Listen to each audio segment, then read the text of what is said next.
Hello everyone, this is Jishu and I welcome you to this platform Rishu science academy, जहां हम अपनी एक science की सीरीज डिस्कस कर रहे हैं। एंड इस सीरीज का हम एक चैप्टर मतलब एक यस चैप्टर कह सकते हो आप, एक टॉपिक हमने कर लिया discuss, that was matter. I hope आपने वो वीडियो भी जरूर देखी होगी, एंड अगर नहीं देखी है तो वो वीडियो आप जरूर विजिट करें। एंड आज है हमारा डे सेकेंड और आज का जो टॉपिक है हमारा दैट इज सेल। ठीक है, आज हम सेल के बारे में पढ़ेंगे, कोशिका के बारे में पढ़ेंगे, प्लांट सेल क्या है, एनिमल सेल क्या है, सेल डिवीजन कैसे होता है, हर एक चीज जो है सेल के बारे में डिस्कस करेंगे। और मैंने आपको पहले ही कहा है, इस सीरीज में हम इस तरह से पढ़ेंगे कि ऐसा नहीं कि हर एग्जाम के लिए हमें अलग अलग से साइंस पढ़नी पड़े। एक बार साइंस पढ़ेंगे, अच्छे से पढ़ेंगे, ताकि कोई भी एग्जाम आ जाए उसके लिए बार बार आपको पढ़ना ना पड़े, जस्ट एक रिवीजन देना है फिर आपने। ठीक है, तो अच्छे से हर छोटे से छोटे कॉन्सेप्ट को भी अच्छे से क्लियर करेंगे और बेसिक्स टू एडवांस हम चलेंगे। पहले थोड़ी सिंपल चीजें डिस्कस करेंगे, उसके बाद फिर उसके बारे में जितनी भी थोड़ी सी आपको लगेगा कि हाँ डिफिकल्ट कुछ भी नहीं है, इजी ही है, एवरीथिंग इज इजी। अगर आपको कोई भी टॉपिक अच्छे से समझ में आ गया ना, तो आपको लगेगा कि हाँ यार ये तो इजी था, मैं तो ऐसे ही डर रहा था या मैं ऐसे ही डर रही थी। ठीक है, और सेल बहुत इजी सा टॉपिक है, कुछ भी इसमें डिफिकल्ट नहीं है। ठीक है, तो चलिए स्टार्ट करते हैं अपनी आज की क्लास। कोशिका के बारे में पढ़ेंगे, ठीक है, इन डिटेल पढ़ेंगे। 1 से 1.5 घंटे का लेक्चर आपका हो सकता है। एंड प्रीवियस वीडियो जो आपको मिली थी उसमें मैटर चैप्टर हमने डिस्कस किया था ना, उसमें उसके साथ साथ हमने क्वेश्चन डिस्कस नहीं किए थे। मैंने कहा था सेपरेट एक वीडियो बनाऊंगी क्वेश्चन का, बट वो वीडियो मैंने अभी अपलोड नहीं किया है, वो वीडियो आपको मिल जाएगी। एंड इस सीरीज में मतलब इस वाले डे में, आज का जो सेकंड डे है हमारा, आज जो हम ये चैप्टर कर रहे हैं ना सेल का, इसके साथ साथ हम इसके क्वेश्चन भी लेते हुए चलेंगे। ठीक है, फिर एक बार हमारा सिलेबस कंप्लीट हो जाएगा ना, फिर मिक्स फॉर्म में एमसीक्यू ले लेंगे। ठीक है, चलिए स्टार्ट करते हैं, क्योंकि इंपॉर्टेंट चीज है आपका बेसिक, आपका टॉपिक क्लियर होना चाहिए, आपको अंडरस्टैंड, आपकी जो समझ है उस टॉपिक से रिलेटेड वो विकसित होनी चाहिए, है ना, वो समझ में आ जाए आपको। फिर चाहे एग्जामिनर कोई भी क्वेश्चन पूछ ले, कहीं भी आप मॉक लगा लीजिए, कोई कभी भी कोई प्रॉब्लम नहीं आएगी आपको। ठीक है, आज सेल कर रहे हैं। नेक्स्ट टॉपिक जो आपको मिलेगा दैट वुड बी टिश्यू। ठीक है, टिश्यू डिस्कस कर लेंगे, और इसके बाद कौन सा आपको टॉपिक चाहिए तो आप मुझे कमेंट करके जरूर बताना।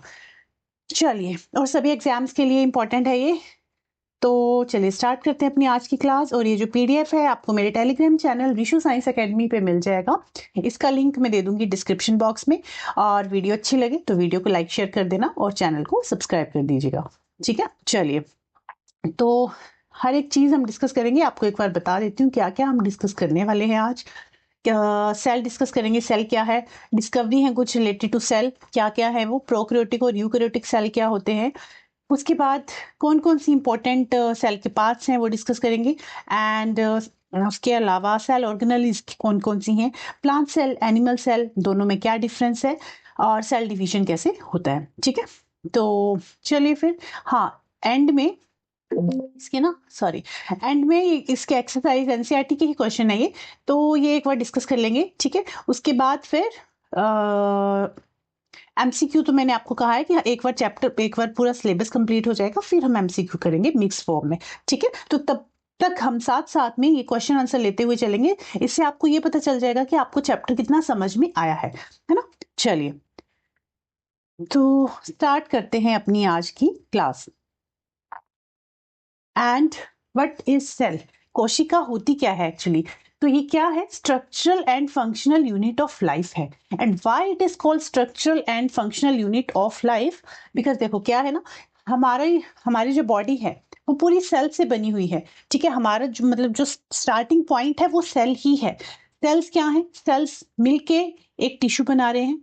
ठीक है, टिश्यू ने कंबाइन होके क्या बना दिया, ऑर्गन बना दिया, ऑर्गन मिलके ऑर्गन सिस्टम बनाएंगे, ऑर्गन सिस्टम से क्या बनेगा, ऑर्गेनिज्म बनेगा। मतलब सारे सेल्स हैं, सेल्स कंबाइन होकर टिश्यू बना रहे हैं, टिश्यू कंबाइन होकर ऑर्गन बना रहे हैं। ऑर्गन जैसे कौन कौन से ऑर्गन है हमारी बॉडी में, किडनी हो गया, लीवर हो गया, पेनक्रियाज हो गया, है ना, स्मॉल इंटेस्टाइन, लार्ज इंटेस्टाइन, जितने भी ऑर्गन है।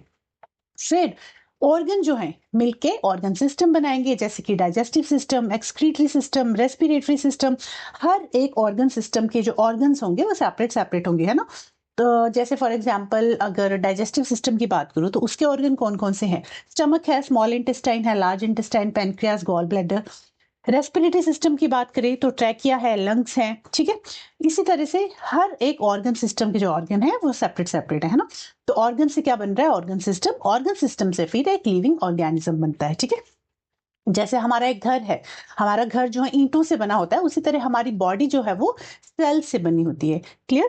तो study of cell is called cytology.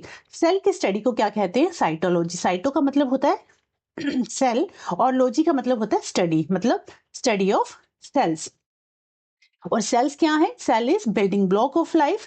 क्योंकि बिल्डिंग ब्लॉक ऑफ लाइफ क्यों कह रहे हैं? क्योंकि हमारी जो बॉडी है वही सॉरी हमारी जो लाइफ है, मतलब लाइफ की जो जर्नी है वहीं से स्टार्ट हो रही है, सेल से। So this is building block of life. जैसे घर का बिल्डिंग ब्लॉक क्या होता है? ईंट होती है। वैसे ही हमारी बॉडी का बिल्डिंग ब्लॉक क्या है? हमारा सेल है। And it is fundamental unit of life and structural and functional unit of life. हर एक चीज जो है हमारी वो सेल्स पे ही डिपेंड करती है। हमारा जो फंक्शन है, हमारा जो स्ट्रक्चर है, वो किस पे बेस्ड है? सेल्स पे। So that's why we can say it is structural and functional unit of life. ना क्लियर हो गया? तो इस तरह से सेल होता है हमारी बॉडी का। हर एक पार्ट हमारा सेल से ही बना है। तो सेल्स भी दो टाइप के होते हैं, प्रोकैरियोटिक, यूकैरियोटिक। ये हम आगे डिस्कस करेंगे कि क्या है प्रोकैरियोटिक और क्या है यूकैरियोटिक। बट अभी के लिए सॉरी, आई होप आपको ये क्लियर हो गया होगा कि सेल क्या है। ठीक है? और study of cell is called cytology. और सेल क्या है? Structural and functional unit of life.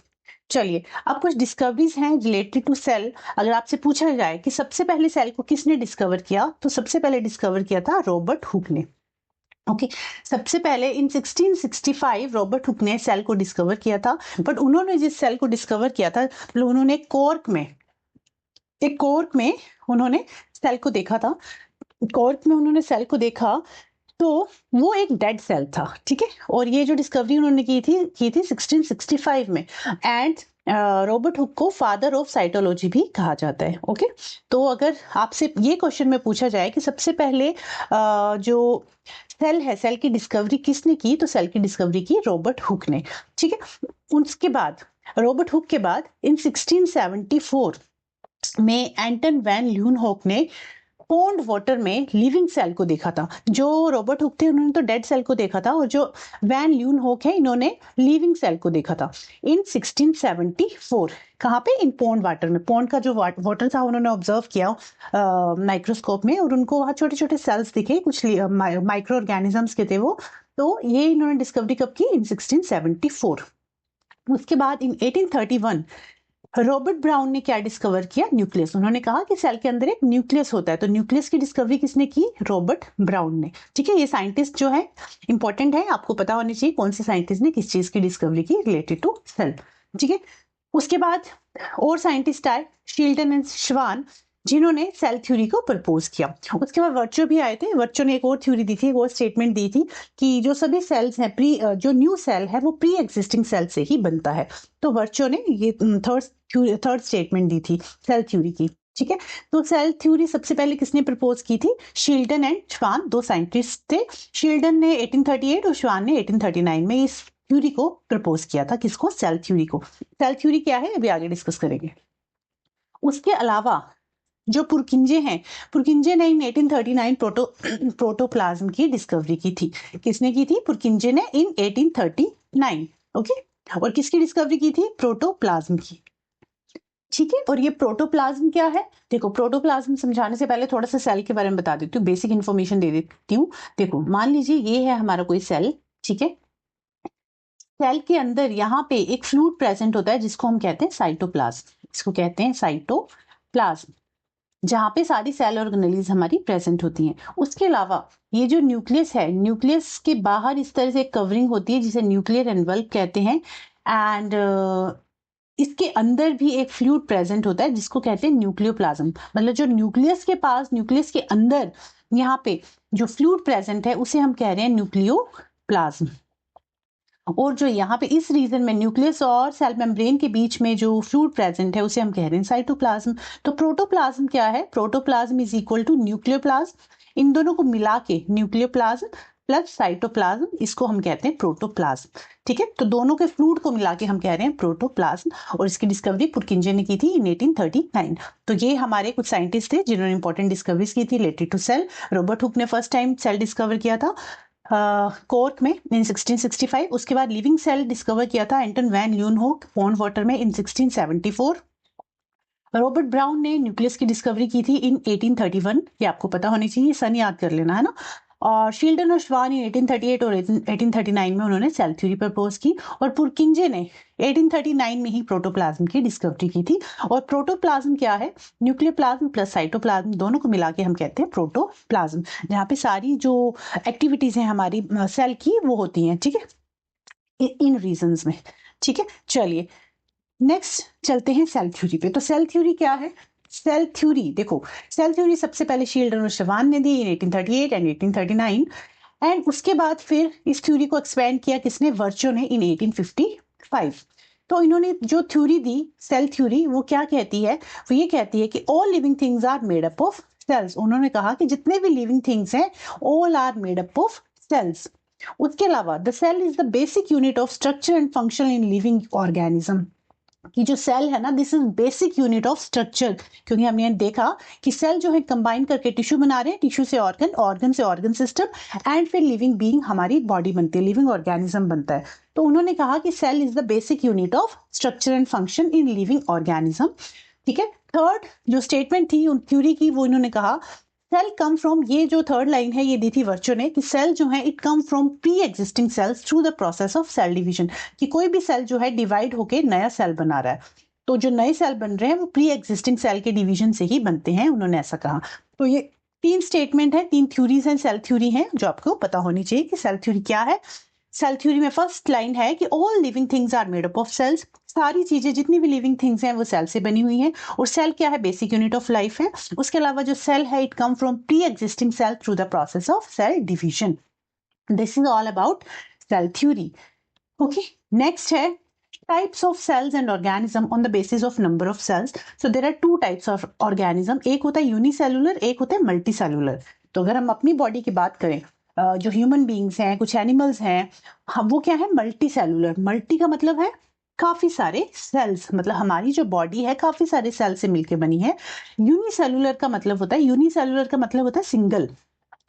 Unicellular मतलब सिंगल सेल। कुछ ऑर्गेनिज्म ऐसे हैं जिनकी बॉडी एक ही सेल से बनी है, फॉर एग्जांपल अमीबा और पैरामीशियम, ये जो है ऑर्गेनिज्म ये यूनिसेलुलर ऑर्गेनिज्म है। ठीक है, तो यूनिसेलुलर और मल्टीसेलुलर ऑर्गेनिज्म में क्या डिफरेंस है? यूनिसेलुलर की बॉडी एक सेल से मिलकर बनी है, उनकी बॉडी में हर एक काम एक उनका सिंगल सेल ही करता है, चाहे वो रेस्पिरेशन हो, चाहे एक्सक्रीशन हो, डाइजेशन हो, सारे फंक्शन यूनिसेलुलर का एक सेल कर रहा है। मल्टीसेलुलर का मतलब है मल्टी सेल, मल्टीपल सेल्स, काफी सारे सेल्स मिलके काम कर रहे हैं। ठीक है, तो unicellular organisms are composed of single cell and multicellular organism are composed of more than one cell. उसके अलावा सिंपल बॉडी ऑर्गेनिज्म, इनकी जो बॉडी होती है वो सिंपल होती है, और यहाँ पे मल्टीसेलुलर की जो बॉडी है that is complex body organisation, है ना, क्योंकि हमारी बॉडी में सेल्स हैं, टिश्यू है, ऑर्गन सिस्टम है, फिर उसके बाद हमारी बॉडी बनी। बट जो यूनिसेलुलर ऑर्गेनिज्म है उनके अंदर कुछ नहीं है, बस एक सेल है। ठीक है, और इनका जो सेल है, ये जो यूनिसेलुलर ऑर्गेनिज्म होते हैं इनके पास न्यूक्लियस नहीं होता, जैसे जो मल्टी सेलुलर ऑर्गेनिजम्स हैं उनके पास इस तरह से, देखो हमारा मान लीजिए सेल है, ये हमारी सेल मेम्ब्रेन है, उसके अलावा एक न्यूक्लियस प्रेजेंट होता है, वेल डेवलप्ड न्यूक्लियस होता है जिसके पास न्यूक्लियर एनवल्प है, यहाँ पे ये साइटोप्लाज्म प्रेजेंट है। तो डिफरेंट ऑर्गेनेल्स यहाँ प्रेजेंट है जो अपना अपना काम कर रही हैं। ठीक है, बट अगर मैं बात करूं यूनिसेलुलर की, तो यूनिसेलुलर ऑर्गेनिजम्स के पास न्यूक्लियस नहीं होता, उनका जो डीएनए है वो इसी तरह फैला होता है एक रीजन में जिसको कहते हैं न्यूक्लियोइड।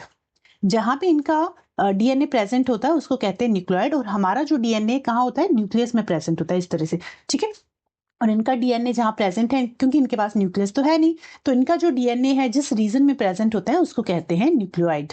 क्लियर?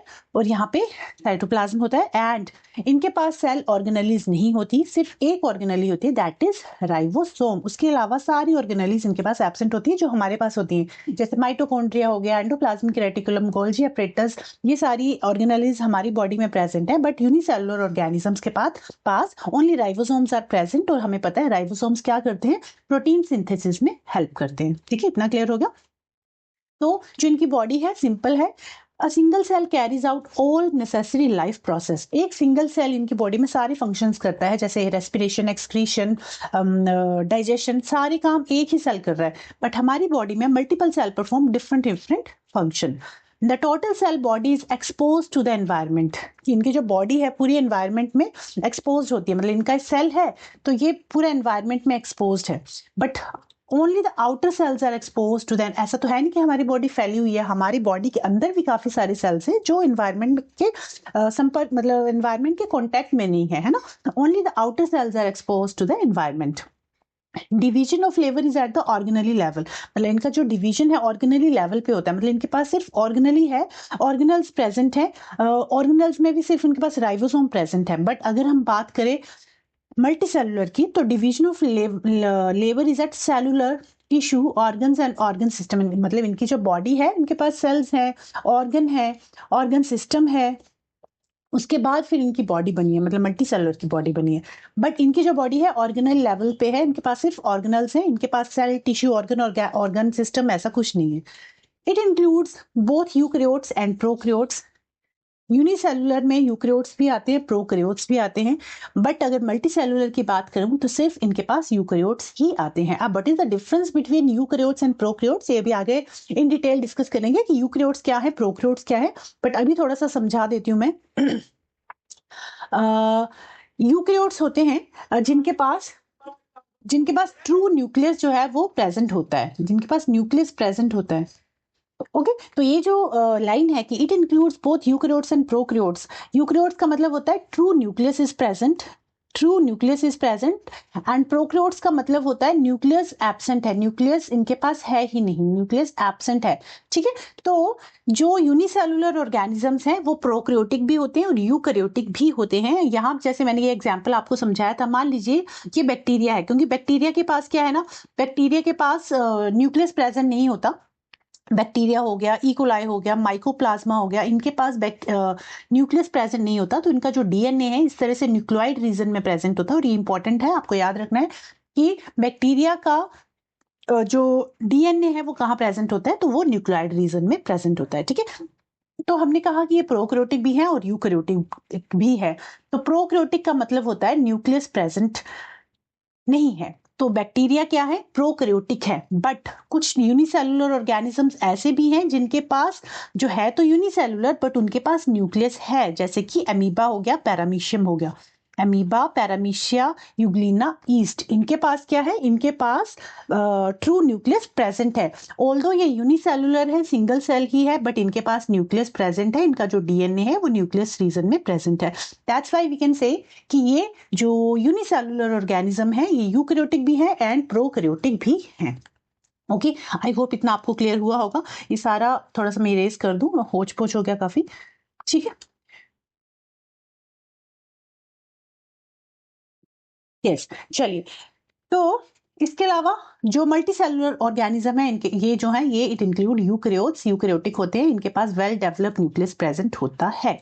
ठीक है, नेक्स्ट है life span of unicellular organism is usually short. इनका जो लाइफ स्पैन है शॉर्ट होता है, और मल्टी सेलुलर ऑर्गेनिज्म का जो लाइफ स्पैन है वो काफी लंबा होता है, इनकी जिंदगी ज्यादा होती है as compare to unicellular organisms. ठीक है, आई होप ये डिफरेंस आपको क्लियर हुआ होगा कि what is the difference between unicellular and multicellular organism. ठीक है, यूनिसेलुलर प्रोकैरियोटिक भी हो सकते हैं, यूकैरियोटिक भी हो सकते हैं, बट मल्टी सेलुलर जो है they are eukaryotic. Clear, prokaryotic की बात करूं तो बैक्टीरिया और माइकोप्लाज्मा इसका एग्जाम्पल हो जाएगा, एंड यूकैरियोटिक की बात करूं तो अमीबा, पैरामीशियम, यूग्लिना, ये यूकैरियोट्स के एग्जाम्पल हो जाएंगे, amoeba, paramecium.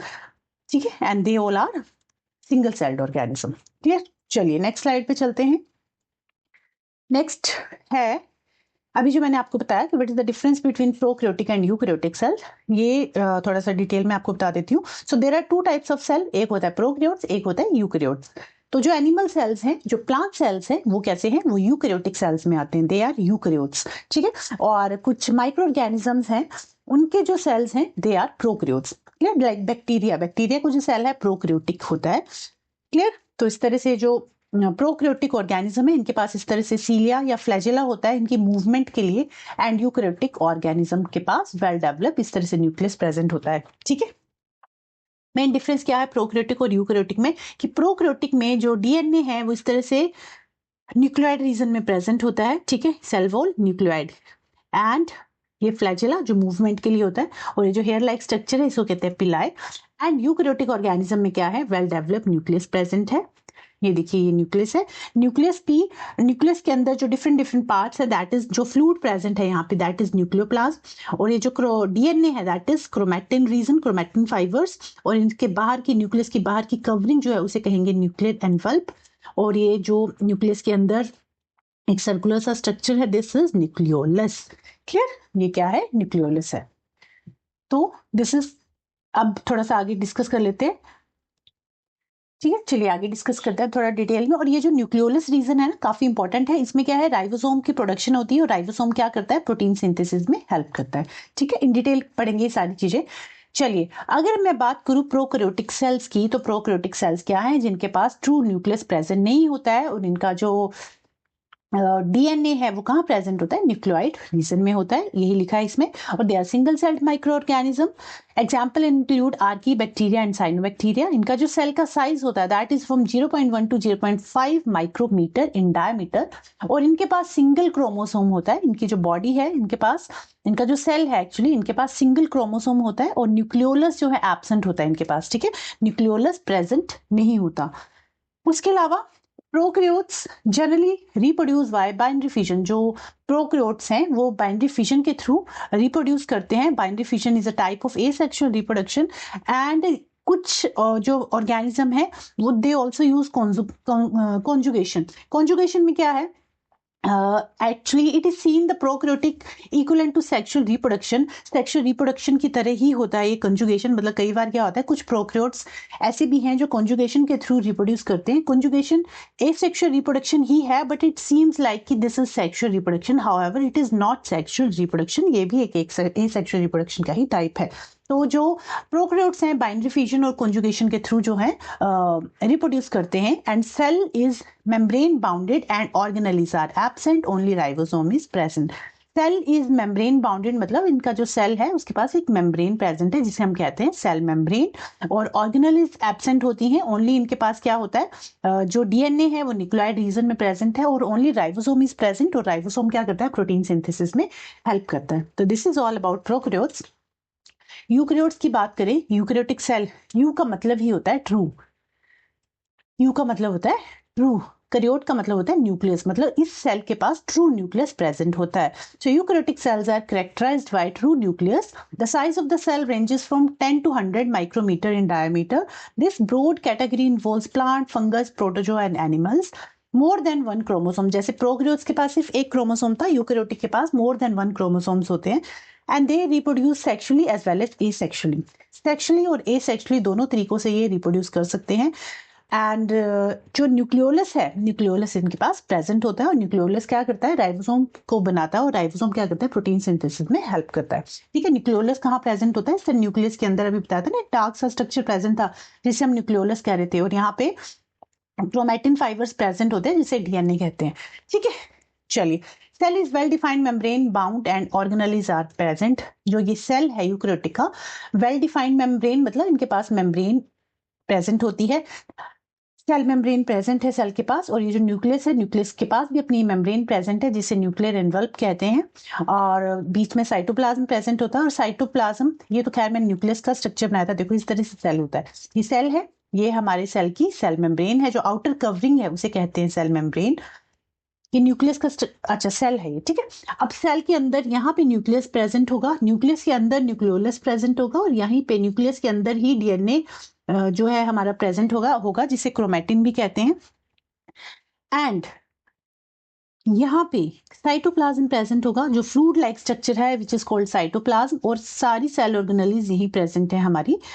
Cell organelles, different different cell organelles जो है डिफरेंट डिफरेंट काम करती हैं, जैसे गोल्जी एपरेटस हो गया, एंडोप्लाज्मिक रेटिकुलम हो गया, वैक्यूल हो गया। तो ये सारी ऑर्गेनेल्स यहाँ पे साइटोप्लाज्म रीजन में प्रेजेंट है, ठीक है। और सेल मेम्ब्रेन तो ये है जो आउटर कवरिंग, बट जो प्लांट सेल है ना, प्लांट सेल की अगर मैं बात करूं, अगर एनिमल सेल्स की बात करूं तो एनिमल सेल के जो आउटर कवरिंग है that is cell membrane. But अगर प्लांट सेल की बात करें तो प्लांट सेल के पास एक और जो आउटर लेयर होती है जिसे कहते हैं सेल वॉल। और सेल वॉल जो है प्लांट सेल्स में प्रेजेंट होती है, एनिमल सेल्स में ये सेल वॉल एब्सेंट होती है, ठीक है। क्या डिफरेंस है प्लांट सेल और एनिमल सेल में, ये भी आगे डिस्कस करेंगे, बट अभी हम सिर्फ प्रोकैरियोट्स और यूकैरियोट डिस्कस कर रहे हैं। तो प्रोकैरियोट्स क्या है, जो प्रोकैरियोट्स हैं एक्चुअली इनके पास ट्रू न्यूक्लियस प्रेजेंट नहीं होता, न्यूक्लियस प्रेजेंट नहीं है, और ये जो है यूनिसेलुलर है। उसके अलावा इनका जो डीएनए है वो न्यूक्लियोइड रीजन में प्रेजेंट होता है, बट अगर यूकैरियोटिक की बात करूँ तो इनके पास well defined true nucleus is present, and इनका जो जेनेटिक मटेरियल है वो न्यूक्लियस में ही प्रेजेंट होता है। उसके अलावा न्यूक्लियोलस प्रेजेंट होता है जो कि राइबोसोम बनाता है, एंड एक मेम्ब्रेन बाउंड ऑर्गेनली है, मतलब इसके पास सेल मेम्ब्रेन है। ठीक है, अब यूक्रियोट्स में ना आगे देखेंगे टू टाइप्स का हो गया। यूक्रियोट्स में भी हम दो सेल्स पढ़ेंगे, प्लांट सेल और एनिमल सेल, और दोनों ही यूक्रियोट्स हैं क्योंकि प्लांट सेल और एनिमल सेल दोनों के पास ही न्यूक्लियस प्रेजेंट है। तो धीरे धीरे से चीजें कवर करेंगे, अभी कंफ्यूज नहीं होना है आपने। पहले हमने क्या किया, सेल के बारे में पढ़ा, फिर हमने देखा कि दो टाइप के सेल्स, मतलब दो टाइप के ऑर्गेनिजम्स होते हैं। एक होते हैं यूनिसेलुलर जिनके पास सिर्फ एक ही सेल है, एक होते हैं multicellular like our body, human beings, animals, जिनके पास मल्टीपल सेल्स हैं बॉडी में फंक्शन परफॉर्म करने के लिए। उसके अलावा टू टाइप के सेल्स हमने पढ़े कि सेल जो है again divide into two parts, एक होता है प्रोकैरियोट्स, एक होता है यूकैरियोट्स। प्रोकैरियोट्स के पास न्यूक्लियस प्रेजेंट नहीं होता है, उनका जो जेनेटिक मटेरियल है डीएनए वो न्यूक्लियोइड रीजन में प्रेजेंट होता है, और यूकैरियोट्स के पास ट्रू न्यूक्लियस प्रेजेंट होता है, उनका जो जेनेटिक मटेरियल है वो न्यूक्लियस में प्रेजेंट होता है। ठीक है, इतना क्लियर हो गया। नेक्स्ट है सेल की शेप। तो डिफरेंट डिफरेंट सेल की डिफरेंट शेप होती है। ऐसा नहीं कि हमारी बॉडी में जितने भी सेल है वो सारे सर्कुलर है, या जितने भी सेल है वो सारे इलोंगेटेड है, या जितने भी सेल है वो डिस्क शेप्ड है। हर सेल का अलग अलग शेप है। हम ऐसा नहीं कहेंगे कि सारे सेम शेप है, सभी सेल्स की शेप सेम है, ऐसा नहीं कह सकते। कुछ सर्कुलर है, कुछ फिलामेंटस है, स्पाइरल है, मतलब कुछ ब्रांच्ड है, कुछ डिस्क है ना। ये देखिए, व्हाइट ब्लड सेल्स इस तरह से दिखता है हमारा, रेड ब्लड सेल जो है डिस्क शेप है, बोन सेल इस तरह से इलोंगेटेड है, नर्व सेल इस तरह से है स्पाइरल, एंड ये है हमारा इंटेस्टाइनल सेल्स। उसके अलावा ये है ovum, and this is sperm. तो ह्यूमन बींग्स में ये आपको याद रखना है, ह्यूमन बींग्स में अगर पूछा जाए कि सबसे लार्जेस्ट सेल कौन सा है, तो ओवम जो है ना दैट इज लार्जेस्ट सेल, और सबसे छोटा सेल कौन सा है, सबसे छोटा सेल मेल में होता है, दैट इज स्पर्म। ठीक है, तो ये आपको चीजें याद रखनी है। तो स्मॉलेस्ट सेल की अगर बात करें तो बैक्टीरिया एंड माइकोप्लाज्मा सबसे छोटे सेल हैं इनके। ह्यूमन में बात करें तो स्पर्म सेल जो है सबसे छोटे होते हैं। लार्जेस्ट सेल की अगर बात करें तो बर्ड का जो एग सेल्स है that is largest cell. Bird egg cell जो है, कौन सी बर्ड का नाम नहीं लिखा है इसमें मैंने, ऑस्ट्रिच का जो सेल है ना वो सबसे बड़ा है, यहाँ मेंशन कर लेना आप। ठीक है, लार्जेस्ट सेल है वो। और अगर फीमेल की बात करें तो ओवम जो है दैट इज लार्जेस्ट सेल। अब लॉन्गेस्ट सेल की अगर मैं बात करूं तो जो नर्व सेल है हमारा, जिसे न्यूरॉन कहते हैं, ये जो नर्व सेल है this is the longest cell in the human body. Okay, around 1 metre इसकी लेंथ होती है। ठीक है, तो this is all about cell shape की डिफरेंट डिफरेंट सेल जो है डिफरेंट डिफरेंट शेप के होते हैं ह्यूमन में। अगर सबसे बड़े सेल की बात करें तो इन फीमेल जो ओवम है वो सबसे बड़ा होता है, मेल में सबसे छोटा होता है स्पर्म सेल्स, और लार्जेस्ट सेल जो है बर्ड का ऑस्ट्रिच का जो एग है वो सबसे बड़ा है, एंड लॉन्गेस्ट सेल कौन सा है, नर्व सेल है। ठीक है, तो ये एक एक नंबर के क्वेश्चन बनते हैं, आपको पता होनी चाहिए। और ये सारी चीजें जितनी भी मैं करा रही हूँ ना ये सारी एनसीईआरटी बेस्ड है, एक एक लाइन मैंने एनसीईआरटी से उठाई हुई है, कुछ भी मिस नहीं करेंगे एनसीईआरटी का। सारी इंपॉर्टेंट टर्म्स हैं, तो सारी इंपॉर्टेंट टर्म्स को आप याद करते हुए चलेंगे। नोट्स आपको मिल जाएंगे मेरे टेलीग्राम चैनल पे, वहां से आप रिवाइज कर लीजिए। एंड अगर आपको हैंड रिटन नोट्स बनाने हैं तो आप वो भी बना सकते हो। ठीक है, चलिए नेक्स्ट है कंपोनेंट्स ऑफ सेल। अब हमने पढ़ लिया कि सेल क्या है। इस तरह से हमारे पास एक सेल है, उसके पास मेम्ब्रेन है, न्यूक्लियस है, यहाँ साइटोप्लाज्म प्रेजेंट है। बट जो 3 मेन इंपॉर्टेंट कंपोनेंट है सेल के वो कौन कौन से हैं। फर्स्ट तो है इसका सेल मेम्ब्रेन, जो आउटर कवरिंग है that is cell membrane. Plant cell में तो सेल वॉल भी प्रेजेंट होती है। उसके अलावा साइटोप्लाज्म, ये हो गया हमारा साइटोप्लाज्म, और ये हो गया हमारा न्यूक्लियस। ठीक है, तो ये 3 इंपॉर्टेंट कंपोनेंट्स हैं। उसके अलावा सेल ऑर्गेनेल्स भी हैं जो साइटोप्लाज्म रीजन में प्रेजेंट है, उनके बारे में भी एक एक करके पढ़ेंगे, डिस्कस करेंगे कि क्या कौन सी ऑर्गेनेल क्या फंक्शन परफॉर्म करती है, वो आपको पता होना चाहिए। तो पहले हम स्टार्ट करेंगे सेल मेम्ब्रेन से। ठीक है, जो आउटर कवरिंग है सेल की दैट इज सेल मेम्ब्रेन। तो जो हमारा सेल मेम्ब्रेन है उसे प्लाज्मा मेम्ब्रेन भी कहते हैं, कंफ्यूज नहीं होना। Cell membrane, plasma membrane both are same, and this is the outer covering of a cell. ये हमारे सेल की आउटर कवरिंग है, जो बाहर वाली कवरिंग है this is outer covering, and it is selectively permeable in nature. Selectively permeable in nature का मतलब है ऐसा नहीं कि हर किसी को अंदर आने देगी या हर किसी को बाहर जाने देगी। जब किसी का मन आया तो अंदर चले गए, जब किसी का मन किया तो बाहर चले गए, ऐसा नहीं हो सकता।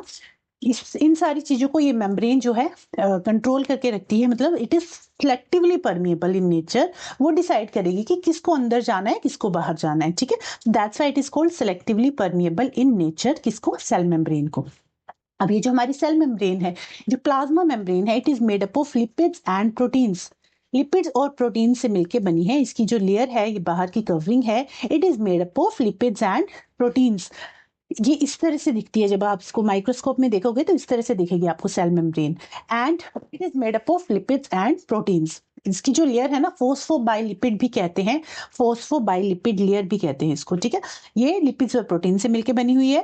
एंड उसके अलावा ये जो हमारी प्लाज्मा मेम्ब्रेन है, किस चीज को अंदर जाना है किस चीज को बाहर जाना है, ये कौन डिसाइड करता है, हमारी सेल मेम्ब्रेन ही डिसाइड करती है। That's why it is called selectively permeable in nature. अब देखो अब इसमें जो ट्रांसपोर्टेशन हो रही है, जो कुछ चीजें अंदर जा रही हैं कुछ चीजें बाहर जा रही हैं, तो there are two type of transportation. यहाँ जो ट्रांसपोर्टेशन हो रही है दो टाइप की हो रही है, एक होती है एक्टिव ट्रांसपोर्ट, एक होती है पैसिव ट्रांसपोर्ट, ठीक है। So what is the difference between active transport and passive transport? मतलब हमारी जो प्लाज्मा मेम्ब्रेन में ट्रांसपोर्टेशन होती है वो दो टाइप से होती है। एक तो होता है पैसिव ट्रांसपोर्ट। पैसिव ट्रांसपोर्ट में क्या होता है, जब कोई भी चीज, मान लीजिए ये हमारे पास कोई सोल्यूशन है, ये हमारे पास एक मेम्ब्रेन है, ये हमारे पास एक सोल्यूशन है, किसी सोल्यूशन को हायर कंसंट्रेशन से लोअर कंसंट्रेशन की ओर जाना है। ये वाटर मॉलिक्यूल्स है, यहाँ बहुत ज्यादा वाटर है, यहाँ पे ना के बराबर, मतलब यहाँ बहुत कम पानी है। तो इस पानी को अगर यहाँ से यहाँ मूव करना है, मतलब ये अपनी हायर कंसंट्रेशन से लोअर कंसंट्रेशन की तरफ मूव कर रहा है, तो उस तरह की ट्रांसपोर्टेशन को कहेंगे passive transportation. It involves movement of molecules along the concentration gradient। along the concentration gradient का मतलब है, यहाँ पे आप लिख सकते हो higher to lower, higher concentration से लोअर कंसंट्रेशन की ओर जा रहा है।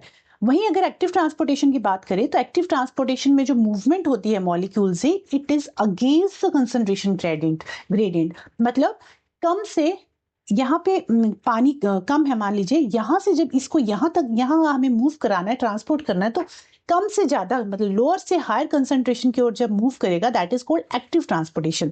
और एक्टिव ट्रांसपोर्टेशन में एनर्जी जो है चाहिए होती है, पैसिव ट्रांसपोर्टेशन में एनर्जी की रिक्वायरमेंट नहीं होती, क्योंकि वो हायर से लोअर कंसंट्रेशन की ओर जा रहा है, इसको एनर्जी नहीं चाहिए।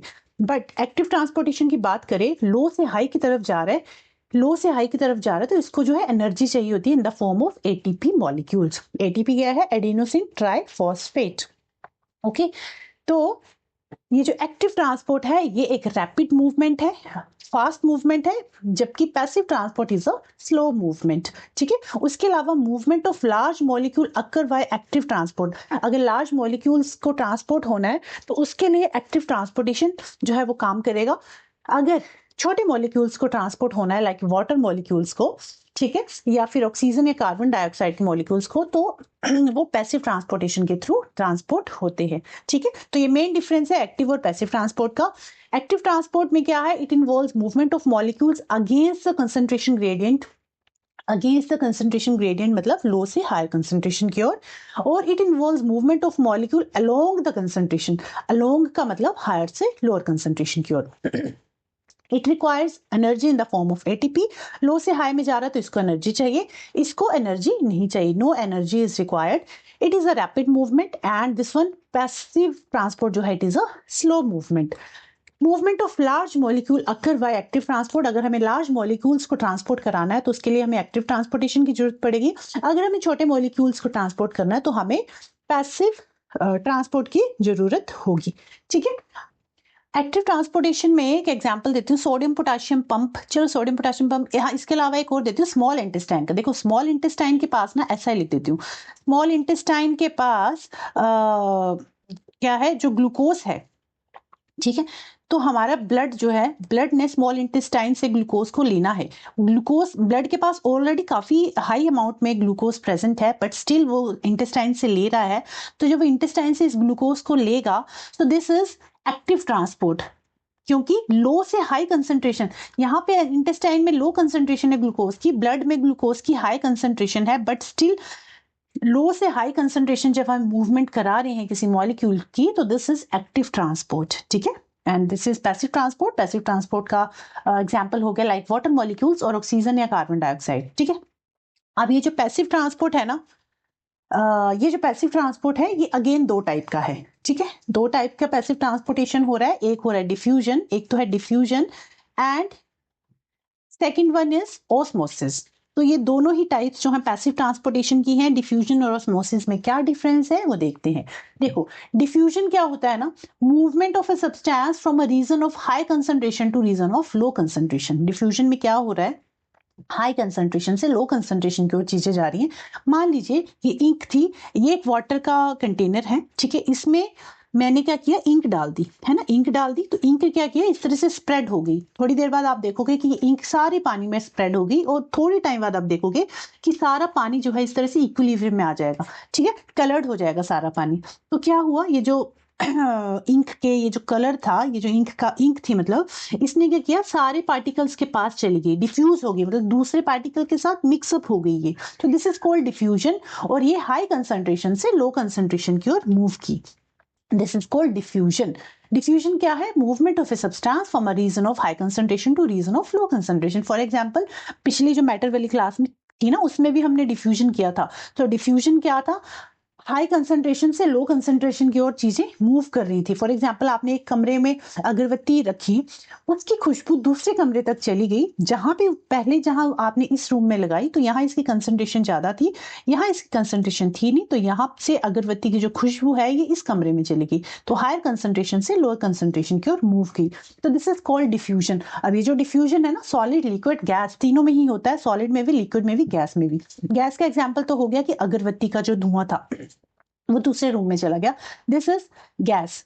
लिक्विड का हो गया ये कि पानी में आपने कोई कलरफुल इंक डाली, तो ये पानी में सारे पानी को इसने कलरफुल कर दिया, this is the example of liquid. Solid का एग्जाम्पल कहाँ है, सॉलिड का मतलब डिफ्यूजन कहाँ हो रहा है। देखो, मान लीजिए आपकी क्लास में नए नए वो ब्लैक बोर्ड लगा है ना, आजकल तो स्मार्ट बोर्ड है काफी स्कूल्स पे, मतलब हमारे स्कूल में भी स्मार्ट बोर्ड ही है, बट पहले के टाइम में ब्लैक बोर्ड होते थे, और अभी भी कई स्कूल्स में, कई गवर्नमेंट स्कूल है जहाँ ब्लैक बोर्ड ही है अभी भी। तो ब्लैक बोर्ड मान लीजिए आपकी क्लास में नया नया लगा है, तो आप क्या करोगे, यहाँ पे आपने चौक से कुछ लिखा, तो पहले पहले दिन जब आप लिखोगे तो आपको बड़ा साफ साफ सा ब्लैक बोर्ड लगेगा।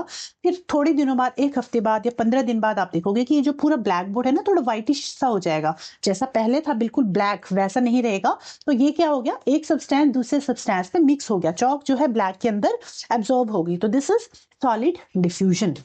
क्लियर, आई होप ये क्लियर हुआ होगा आपको। तो डिफ्यूजन क्या होता है, हाई कंसंट्रेशन से लो कंसंट्रेशन की ओर जब चीजें मूव करते हैं, दिस इज कॉल्ड डिफ्यूजन। तो यहाँ पे क्या हो रहा है, जो प्लाज्मा मेम्ब्रेन है हमारी, वहां जो डिफ्यूजन है वो किस तरह से हो रहा है, जो कार्बन डाइऑक्साइड है moves out of the cell when its concentration inside the cell is higher than outside. Similarly, oxygen enter the cell when its concentration inside the cell is lower than outside. Diffusion is crucial for gaseous exchange between cell and their external environment. देखो, हमें पता है ये हमारा cell है, cell के अंदर क्या होता है, रेस्पिरेशन की प्रोसेस हो रही है, ठीक है। अब जब रेस्पिरेशन की प्रोसेस हो रही है, तो रेस्पिरेशन के दौरान क्या होता है, यहाँ पे ऑक्सीजन की कंसंट्रेशन जो है कम है, तो ऑक्सीजन बाहर से आई अंदर, मतलब हायर टू लोअर कंसंट्रेशन की ओर ऑक्सीजन गई। अब क्या होगा, यहाँ पे कार्बन डाइऑक्साइड रिलीज होगा, जब रेस्पिरेशन प्रोसेस में कार्बन डाइऑक्साइड रिलीज होती है तो इस बॉडी से बाहर जाएगी, तो हायर से ये भी higher to lower concentration move कर जाएगी। तो कोई भी चीज हायर टू लोअर कंसंट्रेशन जब मूव कर रही है, that is called diffusion. Clear, तो सेल में जो एक्सचेंज ऑफ गैसेस हो रहा है, दैट इज कॉल्ड डिफ्यूजन।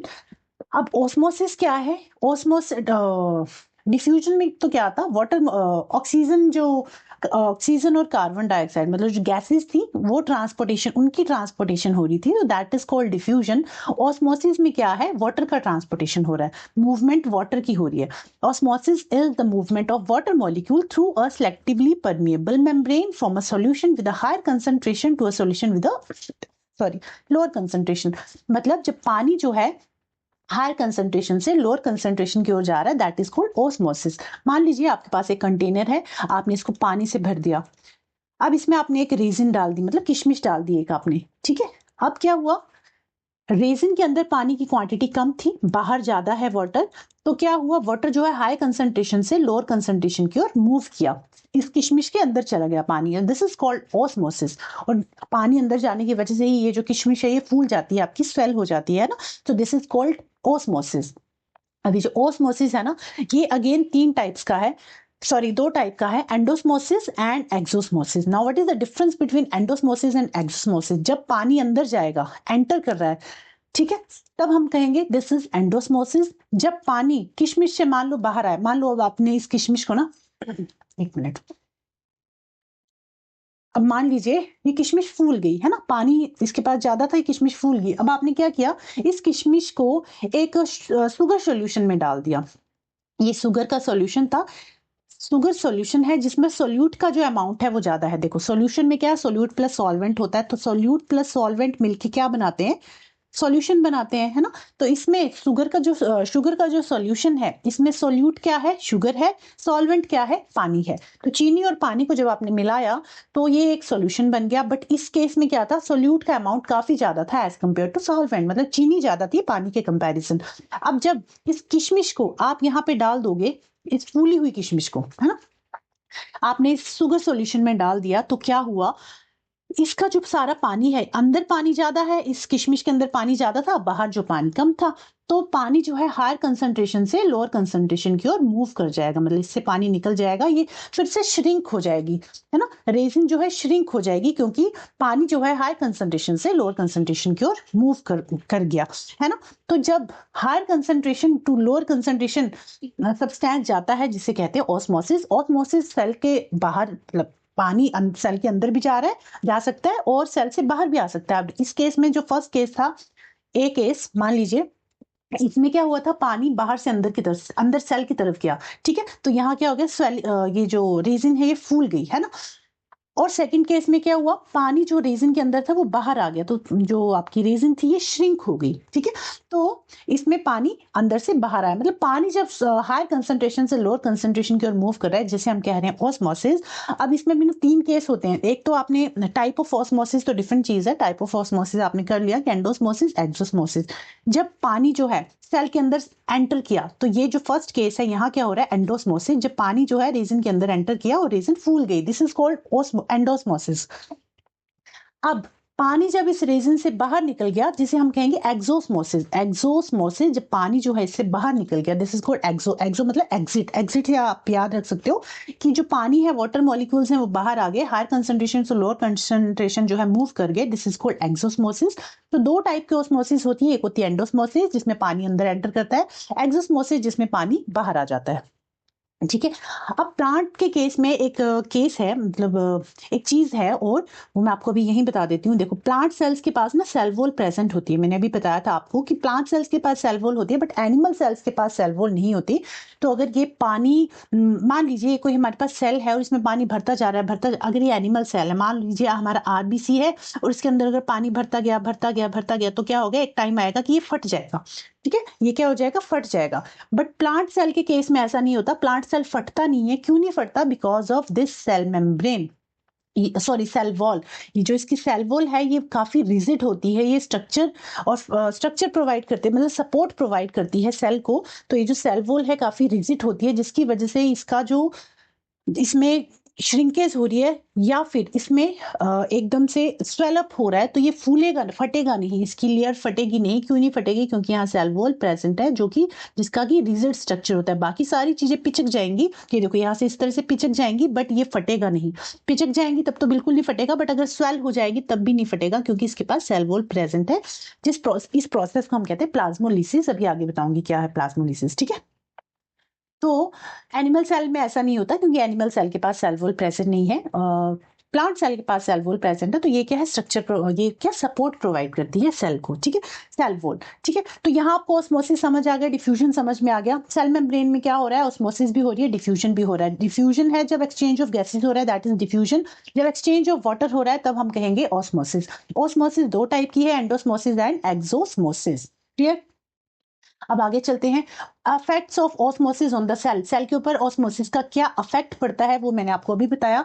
देखो तीन टाइप ये सॉल्यूशन मान लीजिए आप, एक है आपके पास हाइपोटोनिक सॉल्यूशन। हाइपोटोनिक सॉल्यूशन में क्या होगा, अगर आपके पास हायर वाटर कंसंट्रेशन, किशमिश का ही एग्जांपल ले लेते हैं, यहाँ पे हायर वाटर कंसंट्रेशन है किशमिश के अंदर, लोअर वाटर कंसंट्रेशन है, तो जब पानी हायर टू लोअर कंसंट्रेशन जाएगा तो ये किशमिश क्या करेगी, फूल जाएगी।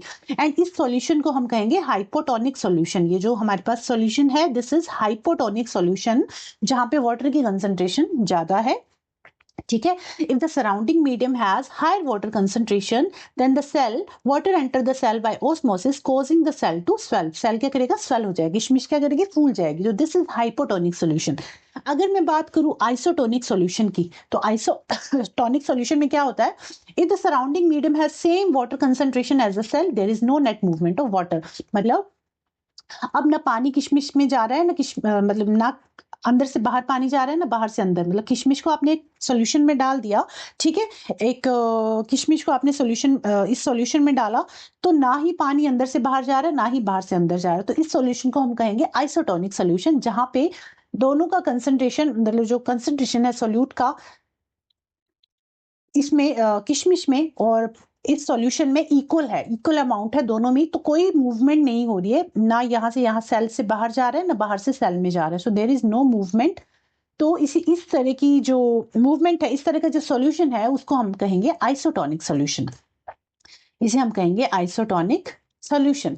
नेक्स्ट है हाइपरटोनिक सॉल्यूशन। हाइपरटोनिक सॉल्यूशन में हाइपर से आपको पता चल रहा है, हाइपर में क्या है, जो सॉल्वेंट का क्वांटिटी होगी वो ज्यादा होगी। हाइपर मतलब जो इसमें मान लीजिए ये पानी है, सॉल्यूशन है ये, जिसमें सॉल्यूट प्लस सॉल्वेंट मिले हुए हैं। सॉल्यूट मान लीजिए चीनी है अगेन, और सॉल्वेंट मान लीजिए पानी है, मतलब शुगर सॉल्यूशन है हमारे पास, और इसमें आपने इसको डाल दिया, किशमिश को डाल दिया।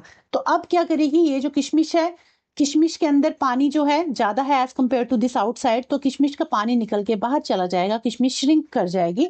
इस तरह को सॉल्यूशन को कहेंगे हाइपरटोनिक सॉल्यूशन।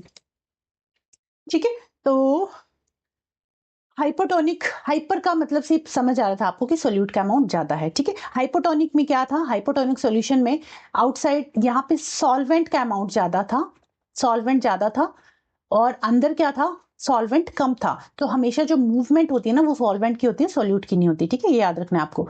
तो हाइपो में क्या है, हाइपो में सॉल्वेंट आउटसाइड ज्यादा था और सोल्यूट जो है कम था, और सेल के अंदर सोल्यूट ज्यादा था, सॉल्वेंट कम था। तो सॉल्वेंट जो है हायर कंसंट्रेशन से लोअर कंसंट्रेशन की ओर मूव किया, जिसकी वजह से किशमिश फूल गई। आइसोटोनिक सॉल्यूशन में क्या हुआ, दोनों साइड जो मूवमेंट हो रही है एक्चुअली या तो वो इक्वल होगी या फिर कोई मतलब इक्वल अमाउंट ऑफ मूवमेंट हो रही है, क्योंकि इसको हमने इस सेल को जिस सॉल्यूशन में हमने डाला है, ये जो सॉल्यूशन है, तो ये जो सॉल्यूशन है ना, इसका जो सॉल्यूट है, इसके अंदर सॉल्यूट जो है और इसके अंदर सेल के अंदर जो सॉल्यूट है वो इक्वल अमाउंट में है। That's why equal amount of इसमें जो मूवमेंट वो होगी। ठीक है, या फिर नो नेट मूवमेंट होगी या फिर इक्वल अमाउंट ऑफ मूवमेंट होगी। तो दैट्स वाई जो सेल है ना, सेम साइज का रहेगा, ना ज्यादा फूलेगा ना ही ज्यादा श्रिंक करेगा, इसमें इक्वल अमाउंट ऑफ साइज रहेगा सेल का। एंड हाइपर में, हाइपर से ही समझ आ रहा है कि जो सॉल्यूट है, इस सॉल्यूशन में जो सॉल्यूट था उसका अमाउंट ज्यादा था और सॉल्वेंट का कम था। तो सॉल्वेंट जो है सेल के पास ज्यादा था, और सेल से सॉल्वेंट जो वाटर मॉलिक्यूल्स हैं वो बाहर आ जाएंगे और सेल जो है ये श्रिंक कर जाएगा। ठीक है, तो आई होप ये किशमिश वाला एग्जांपल आपको समझ में आया होगा। घर में भी आप जब किशमिश डालते हो भीगने, तो आप देखते हो रात को आपने किशमिश डाली, सुबह तक वो बिल्कुल फूल जाती है। This is because of osmosis. और इस तरह के सोल्यूशन को हम कहेंगे, जिस सोल्यूशन में उसको हमने डाला है हाइपोटोनिक सोल्यूशन, जिसमें सॉल्वेंट ज्यादा होता है और अंदर जो है सोल्यूट जो है अंदर जो है उसके सॉल्वेंट कम होता है। इस तरह से आप याद रख सकते हो। मतलब किशमिश के अंदर पानी जब आप उसको भीगने डालते हो, जब वो ड्राई होती है तो पानी कम होता है ना उसमें, उसको पानी में डाल दोगे तो वो पानी जो है अपने हायर कंसंट्रेशन से लोअर कंसंट्रेशन में चला जाएगा, मतलब किशमिश के अंदर चला जाएगा, जिसकी वजह से किशमिश फूल जाएगी। तो आई होप ये तीनों टर्म्स आपको समझ में आई होंगी, हाइपोटोनिक, आइसोटोनिक और हाइपरटोनिक सॉल्यूशन। देखो कोई भी एमसीक्यू आ जाए, कुछ भी क्वेश्चन एग्जामिनर पूछ ले, अगर आपके कॉन्सेप्ट क्लियर है, छोटे छोटे टर्म्स हैं, छोटे छोटे टर्म्स अगर आपको क्लियर है ना, तो कोई भी क्वेश्चन आप इजिली क्लियर कर सकोगे, कर पाओगे। एक्चुअली कोई भी क्वेश्चन आपका फंसेगा नहीं, बट उसके लिए आपको जरूरी है कि छोटी छोटी जितनी भी टर्म्स आ रही हैं चैप्टर में वो आपको क्लियर होनी चाहिए। ठीक है, रटना नहीं है, चीजों को समझना है। क्लियर।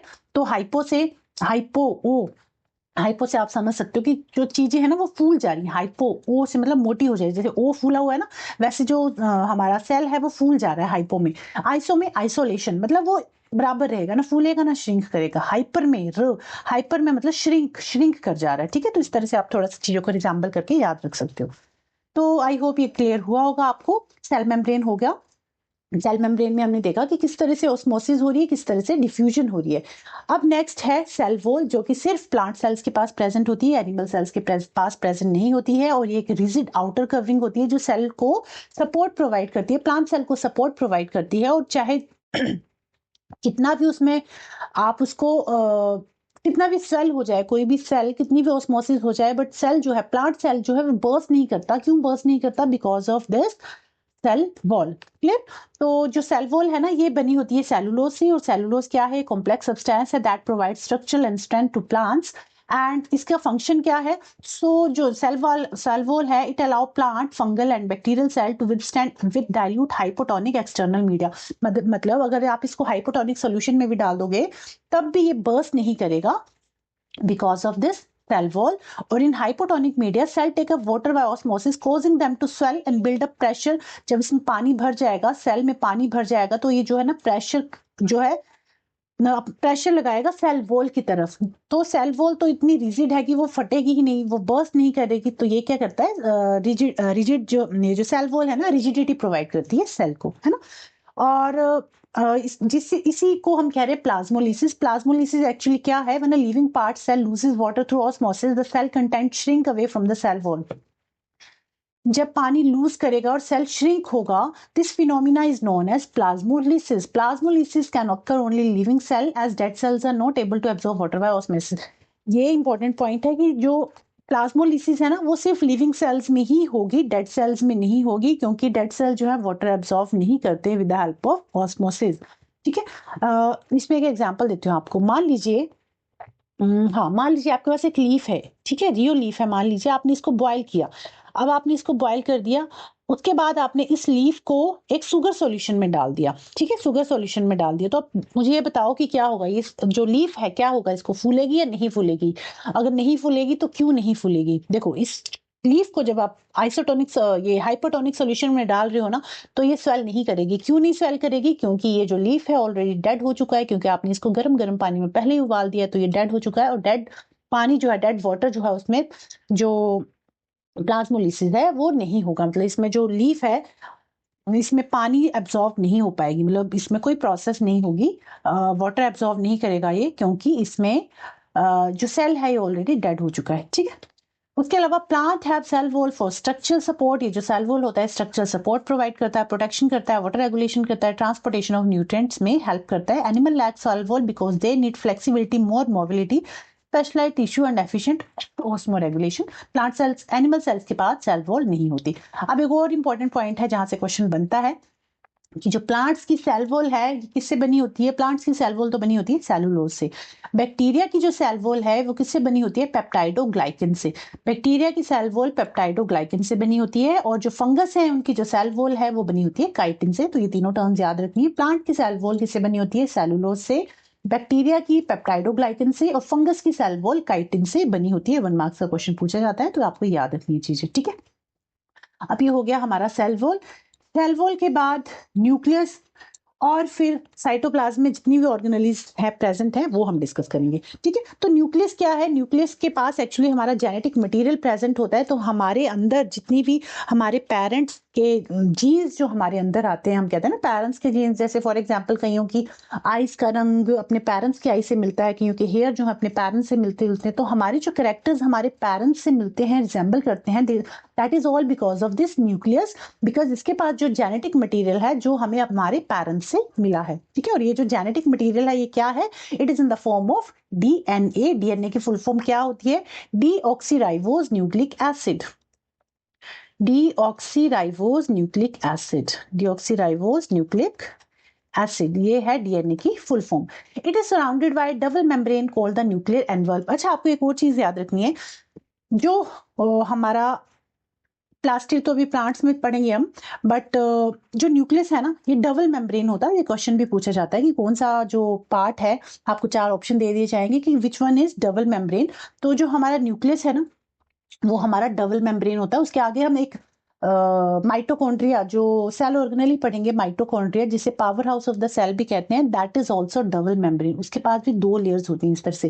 तो माइटोकॉन्ड्रिया और न्यूक्लियस दोनों जो है डबल लेयर है, और दोनों के पास अपना डीएनए भी प्रेजेंट होता है, ये भी याद रखना है आपको, ठीक है। तो माइटोकॉन्ड्रिया हो गया और न्यूक्लियस हो गया। उसके अलावा एक और है प्लास्टिड, जो कि प्लांट्स के पास होता है। ये मैंने सीटेट में जब आपको कराया था ना तो पीएमएन से याद कराया था, ठीक है। पीएमएन से आपको लर्न कराया था कि जो पीएमएन है, प्राइम मिनिस्टर नरेंद्र मोदी या किसी और चीज से आप याद रख सकते हो। तो पीएमएन जो है ना ये डबल मेम्ब्रेन है, ठीक है। ये डबल मेम्ब्रेन्स है, प्लास्टिड भी, माइटोकॉन्ड्रिया भी, न्यूक्लियस भी, और तीनों के पास अपना डीएनए प्रेजेंट होता है। इनके पास अपना खुद का डीएनए होता है, ठीक है। तो ये इंपॉर्टेंट पॉइंट है, आपको याद रखना है। तो ये जो न्यूक्लियस है ये डबल मेम्ब्रेन होता है, और ये जो इसकी बाहर की मेम्ब्रेन है इसे न्यूक्लियर एनवल्प कहते हैं। यहाँ पे मैंने डायग्राम तो बनाई है, बट आई होप कि आपको दिख नहीं रही होगी। मैं इसको इरेज करके यहाँ बनाती हूँ, देखो इस तरह से हमारा न्यूक्लियस है। मैंने पीछे भी आपको दिखाया था वैसे कि न्यूक्लियस है, मान लीजिए सेल के अंदर। ये है हमारा न्यूक्लियोलस जो कि राइबोसोम सिंथेसिस में हेल्प करता है। दिस इज न्यूक्लियोलस, न्यूक्लियोलस, ठीक है। और ये यहाँ जो फ्लूइड प्रेजेंट है जिसे हम कहेंगे न्यूक्लियोप्लाज्म, न्यूक्लियोप्लाज्म। अच्छा, अब मैं ना थोड़ा सुंदर राइटिंग में लिखा करूंगी। मुझे लगता है मैं ज्यादा हबड़ दबड़ में लिख देती हूँ और आपको समझ भी नहीं आती होगी कि मैं लिख क्या रही हूँ।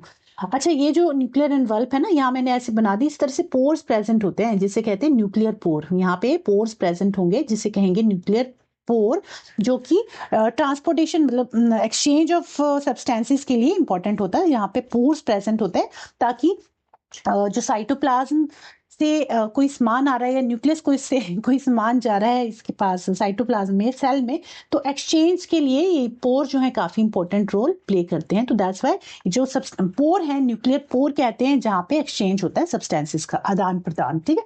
तो दिस इज न्यूक्लियर पोर। ये हो गया हमारा न्यूक्लियर एनवल्प, जो बाहर की कवरिंग है, जो डबल लेयर कवरिंग है। This is nuclear envelope. Nuclear envelope के अंदर जो फ्लूइड प्रेजेंट है, दिस इज न्यूक्लियोप्लाज्म। और ये जो थिक सा राउंड सा स्ट्रक्चर है, दिस इज न्यूक्लियोलस। और मैंने यहाँ क्रोमैटिन प्रेजेंट होता है, जो कि मैंने आपको बताया ही नहीं। क्रोमैटिन फाइबर्स इस तरह से पड़े होते हैं, ठीक है। ये जो क्रोमैटिन फाइबर्स हैं ये एक्चुअली क्या है, डीएनए और प्रोटीन से ही बने होते हैं। एंड ये क्रोमैटिन फाइबर जब सेल डिवाइड होना होता है तो ये इस तरह से बन जाते हैं। डीएनए का स्ट्रक्चर देखा है ना आपने, इस तरह से होता है डीएनए। तो this is made up of protein, DNA and protein. ये जो फाइबर्स हैं, ये जो क्रोमैटिन फाइबर्स हैं जिसे क्रोमोसोम्स कह रहे हैं, देखो जब ये इस तरह से पड़ा होगा ना धागे की तरह, तब हम इसे कहेंगे क्रोमैटिन, ठीक है। अब ये क्रोमैटिन फाइबर्स जब इस तरह से डिवाइड होने लगेंगे और आपस में असेंबल हो जाएंगे, तब हम कहेंगे क्रोमोसोम। मतलब जब ये धागे की तरह प्रेजेंट है तो हम कहेंगे क्रोमैटिन, और जब इस तरह से ये मिल जाएंगे आपस में, जब फ्यूज होंगे आपस में, तो हम इसे कहेंगे chromosomes. And it is made up of DNA and proteins. ये जो क्रोमोसोम्स हैं इसमें डीएनए और प्रोटीन प्रेजेंट होता है, ठीक है। जो कि डीएनए क्या करता है, genetic, it carries genetic information in the form of genes. ये क्या करता है, जेनेटिक इन्फॉर्मेशन को कैरी करता है जो हमारे पेरेंट्स से हमारे तक आती हैं। क्रोमैटिन मटेरियल क्या है, tangled mass of thread like structure in non dividing cell. जब सेल डिवाइड नहीं हो रहा है, ऐसी पड़ा हुआ है हमारा सेल, तो यहाँ जो ये जो फाइबर्स धागे की तरह स्ट्रक्चर है इसे कहेंगे क्रोमैटिन। जैसे ही सेल डिवाइड होने लगेगा तो ये फ्यूज हो जाएंगे आपस में, जिसे हम कहेंगे क्रोमोसोम्स। और ये जो क्रोमोसोम्स है, it is made up of, it is composed of actually DNA and proteins. Clear, इतना क्लियर हो गया। एंड जो न्यूक्लियस है, it plays a central role in cellular reproduction. Cellular reproduction में ये हेल्प करता है, ठीक है। तो आपको इतना याद रखना है कि ये जो न्यूक्लियस है इसमें हमारा जेनेटिक मटेरियल प्रेजेंट होता है, और ये जो जेनेटिक मटेरियल हमें हमारे पेरेंट्स से मिलता है, ठीक है। और ये रिप्रोडक्शन में हेल्प करता है। क्लियर, इतनी चीजें क्लियर हो गई आप में आपको। चलिए, जो ये सारी चीजें हमने मेन पार्ट्स कर लिए सेल के। क्या क्या कर लिया हमने कर लिया सेल मेम्ब्रेन क्या है ना, सेल मेम्ब्रेन हमने कर लिया। उसके बाद हमने सेल वॉल, जो कि प्लांट्स में प्रेजेंट होती है, CW लिख रही हूँ इसको, सेल वॉल कर लिया। उसके बाद न्यूक्लियस प्रेजेंट है, न्यूक्लियस हमने कर लिया, दिस इज न्यूक्लियस। और इसके अलावा हमने क्या किया, साइटोप्लाज्म भी हम करेंगे। ये जो फ्लूइड लाइक स्ट्रक्चर है जिसे हम कहेंगे साइटोप्लाज्म, ये क्या है, साइटोप्लाज्म। और साइटोप्लाज्म के बाद साइटोप्लाज्म में जितनी भी ऑर्गेनेल्स प्रेजेंट है वो सारी हम डिस्कस करेंगे, ठीक है। चलिए, तो साइटोप्लाज्म क्या है? ये जो फ्लूइड लाइक स्ट्रक्चर है ना, जो पानी की तरह जो जेली लाइक सब्सटेंस यहाँ पड़ा हुआ है, दिस इज कॉल्ड साइटोप्लाज्म, जिसमें सारी जो हमारी ऑर्गेनल्स हैं वो तैर रही हैं, ठीक है। तो दे साइटोप्लाज्म, ये जो साइटोप्लाज्म है जेली लाइक सब्सटेंस है जिसमें हमारी ऑर्गेनल्स तैर रही होती हैं।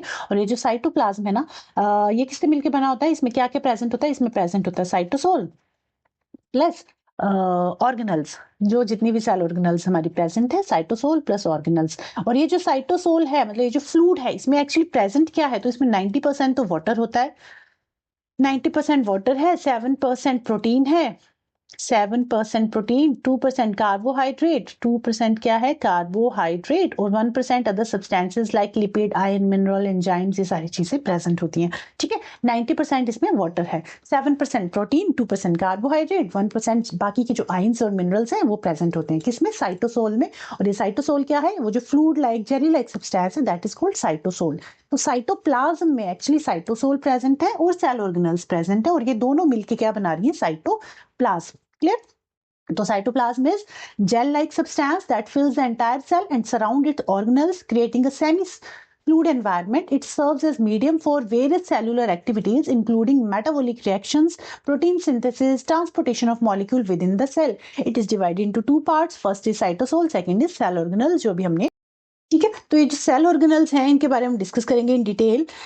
प्लांट सेल्स, ये है हमारा प्लांट सेल, और ये है हमारा एनिमल सेल, ठीक है।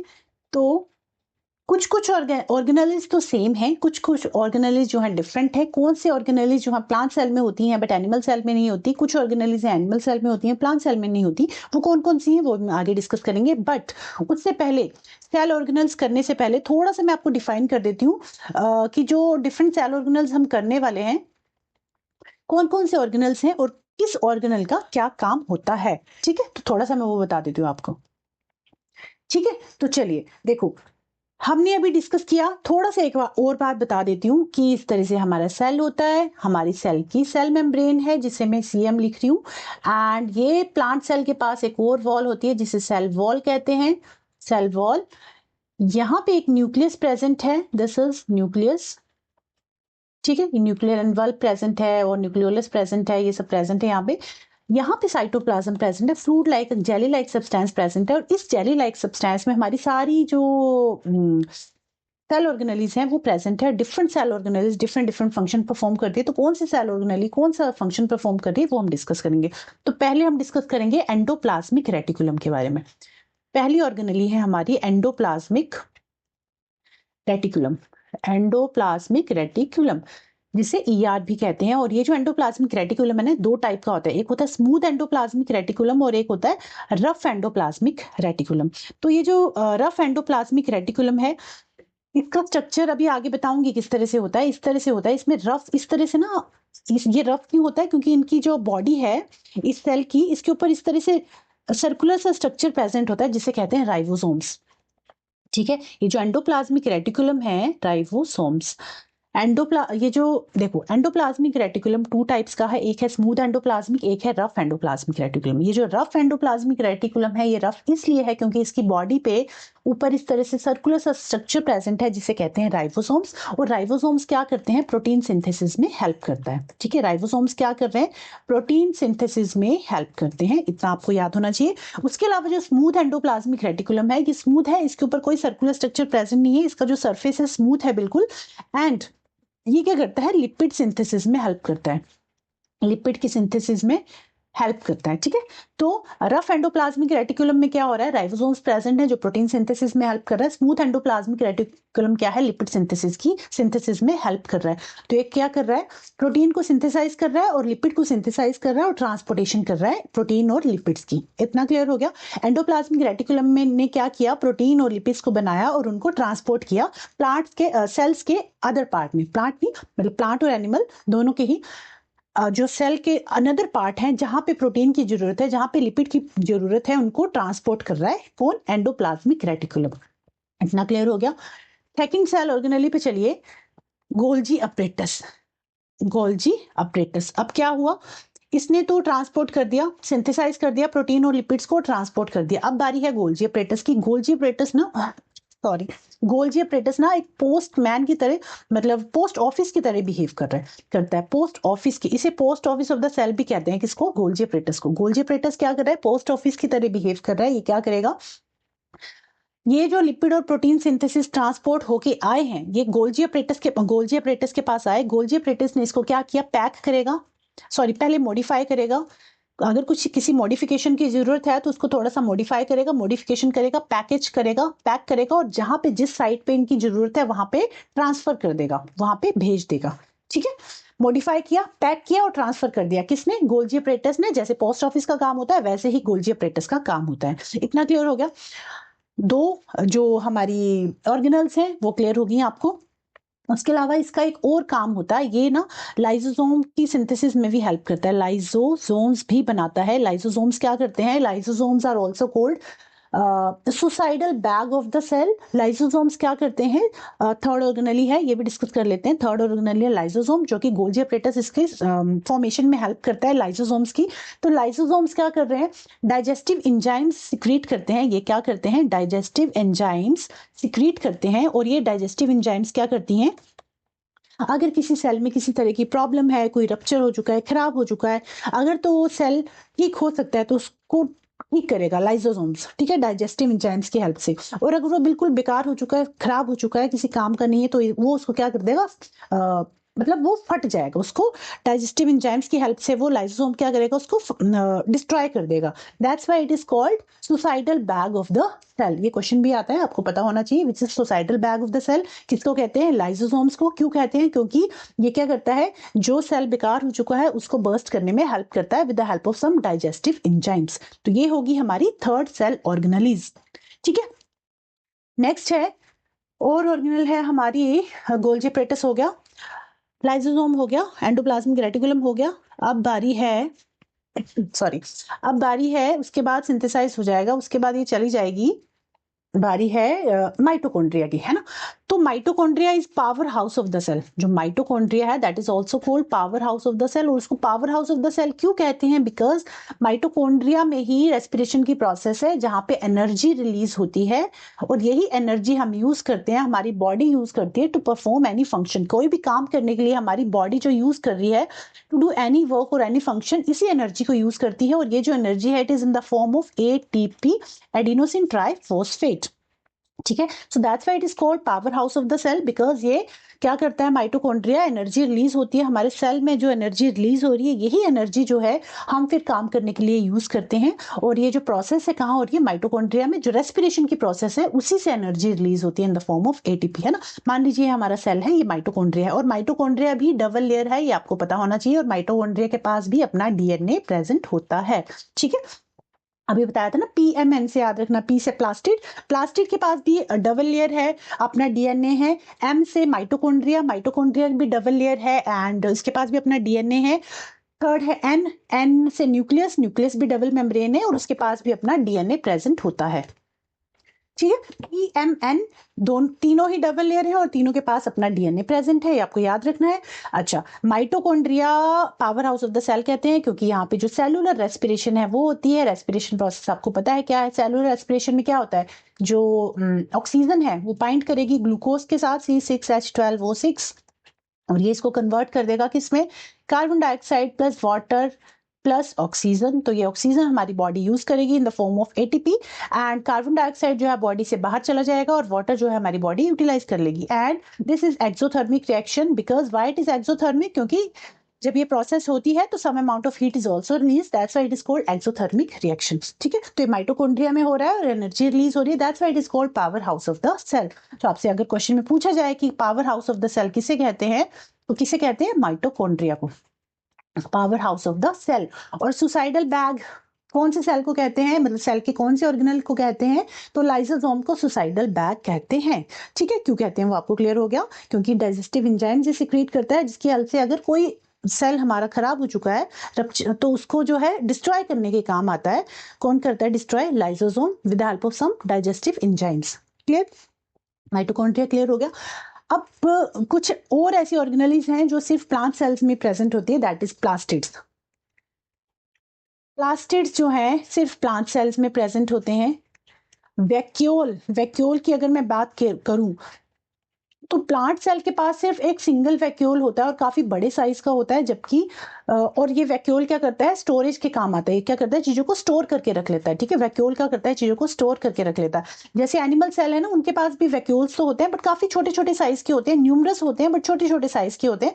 बट जो प्लांट सेल का वैक्यूल होता है वो काफी बड़ा होता है, सिंगल होता है, और ये चीजों को स्टोर करता है। जो एक्सेस अमाउंट होता है उसको स्टोर करके रख लेता है, और उसकी एक आउटर कवरिंग होती है जिसे कहते हैं टोनोप्लास्ट, जो कि एनिमल सेल में नहीं होता। एनिमल सेल में सेल का जो साइज है वो, मतलब वैक्यूल का जो साइज है वो काफी छोटा होता है और इसके पास टोनोप्लास्ट प्रेजेंट नहीं होता। बट प्लांट सेल का जो वैक्यूल है उसके पास टोनोप्लास्ट प्रेजेंट होता है। क्लियर। और ये जो टोनोप्लास्ट है ये करता क्या है, ये क्या टर्जिडिटी प्रोवाइड करता है सेल को। टोनोप्लास्ट क्या करता है, सेल को टर्जिडिटी मतलब इसको रिजिडिटी प्रोवाइड करता है, किसको, वैक्यूल को। ठीक है, तो ये क्या कर रहा है, रिजिडिटी प्रोवाइड कर रहा है। और ये जो वैक्यूल है ना, इट इज फिल्ड विद, ये जो वैक्यूल है, इस तरह प्लांट में जो वैक्यूल प्रेजेंट होता है, it is filled with cell sap, एक लिक्विड प्रेजेंट होता है, सेल सैप। और ये जो सेल सैप है, मतलब ये जो टोनोप्लास्ट है, ये क्या कर रहा है, एक्चुअली टोनोप्लास्ट क्या कर रहा है, एक गेट कीपर की तरह काम करता है। आप ये समझ लीजिए कि कौन सी चीज बाहर आनी है, कौन सी चीज अंदर आनी है, ये कौन कंट्रोल कर रहा है, टोनोप्लास्ट। आपको इतना याद रखना है कि प्लांट सेल का जो वैक्यूल है, एक सिंगल वैक्यूल होता है एक सेल में, और उसके पास एक कवरिंग होती है जिसे कहते हैं टोनोप्लास्ट, और वो एक गेट कीपर की तरह काम करता है। कौन सी चीज बाहर आएगी, कौन सी चीज अंदर जाएगी, जैसे सेल मेम्ब्रेन काम करती है वैसे ही वैक्यूल का टोनोप्लास्ट काम करता है, और रिजिडिटी प्रोवाइड करता है सेल को। ठीक है, अब अगर मैं बात करूं प्लास्टिड्स की, तो प्लास्टिड्स क्या करते हैं, जो आपके प्लांट्स हैं उनमें जो फोटोसिंथेसिस की प्रोसेस हो रही है, that is all because of this plastid photosynthesis. तो ये क्या करता है, फोटोसिंथेसिस में हेल्प कर रहा है। और आपके जो फ्लावर हैं, ये आपके जो फ्रूट्स हैं, उनमें जो कलर आता है, that is all because of this plastids. और ये जो प्लास्टिड्स है ना, प्लांट सेल में तो प्रेजेंट होते हैं बट एनिमल सेल्स में एब्सेंट होते हैं। तो कुछ कुछ चीजें आपको याद रखनी है कि प्लांट सेल में क्या प्रेजेंट है, एनिमल सेल में क्या प्रेजेंट है। बाकी सारी चीजें तो कॉमन थी जो अभी तक हमने की है, Golgi apparatus, endoplasmic reticulum, mitochondria. But plastid जो है प्लांट सेल्स में होते हैं, एनिमल सेल्स में नहीं होते। वैक्यूल्स जो है प्लांट सेल में बड़े साइज के होते हैं और उनके पास टोनोप्लास्ट प्रेजेंट होता है। बट जो एनिमल सेल का वैक्यूल है काफी छोटे साइज का होता है, और काफी सारे, एक सेल के अंदर काफी सारे numerous amount of vacuole present होते हैं, और उनके पास टोनोप्लास्ट प्रेजेंट नहीं होता जो एनिमल सेल का वैक्यूल है उसके पास। ठीक है, तो चलिए अब स्लाइड्स पे लेके चलती हूँ आपको, क्या क्या चीजें हमने डिस्कस की सेल ऑर्गेनेल्स में। पहले हमने डिस्कस की थी एंडोप्लाज्मिक रेटिकुलम। एंडोप्लाज्मिक रेटिकुलम क्या करती है, प्रोटीन और लिपिड सिंथेसिस को हेल्प करती है, और it acts as intracellular highway, एक हाईवे की तरह काम करता है, ट्रांसपोर्टेशन में हेल्प करता है। ठीक है, तो दो तरह के एंडोप्लाज्मिक रेटिकुलम हमने किए, एक था रफ और एक था smooth. Rough endoplasmic reticulum RER, smooth endoplasmic reticulum SER। Rough endoplasmic reticulum is responsible for the synthesis of proteins. इसके सरफेस पे जो राइबोसोम्स प्रेजेंट होते हैं जो क्या करते हैं, प्रोटीन सिंथेसिस में हेल्प करते हैं। स्मूथ एंडोप्लाज्मिक क्या करता है, लिपिड सिंथेसिस में हेल्प करता है। उसके अलावा it also plays a role in detoxifying drug and poison in the cell. Cell में अगर किसी तरह की डिटॉक्सिफिकेशन है, डिटॉक्सिफाई है, तो उनको भी मतलब सॉरी जो ड्रग्स हैं या पॉइजन है उसको डिटॉक्सिफाई भी करता है। कौन, स्मूथ एंडोप्लाज्मिक रेटिकुलम। ठीक है, लिपिड्स और स्टेरॉइड्स की प्रोडक्शन कहाँ होती है, स्मूथ एंडोप्लाज्मिक रेटिकुलम में। और ये प्रोटीन और लिपिड की सिंथेसिस के साथ साथ ट्रांसपोर्टेशन में भी हेल्प करता है। प्रोटीन और लिपिड्स जहां जहां जिस साइट पे प्रोटीन और लिपिड चाहिए उनको ट्रांसपोर्ट भी करता है दूसरी साइट में।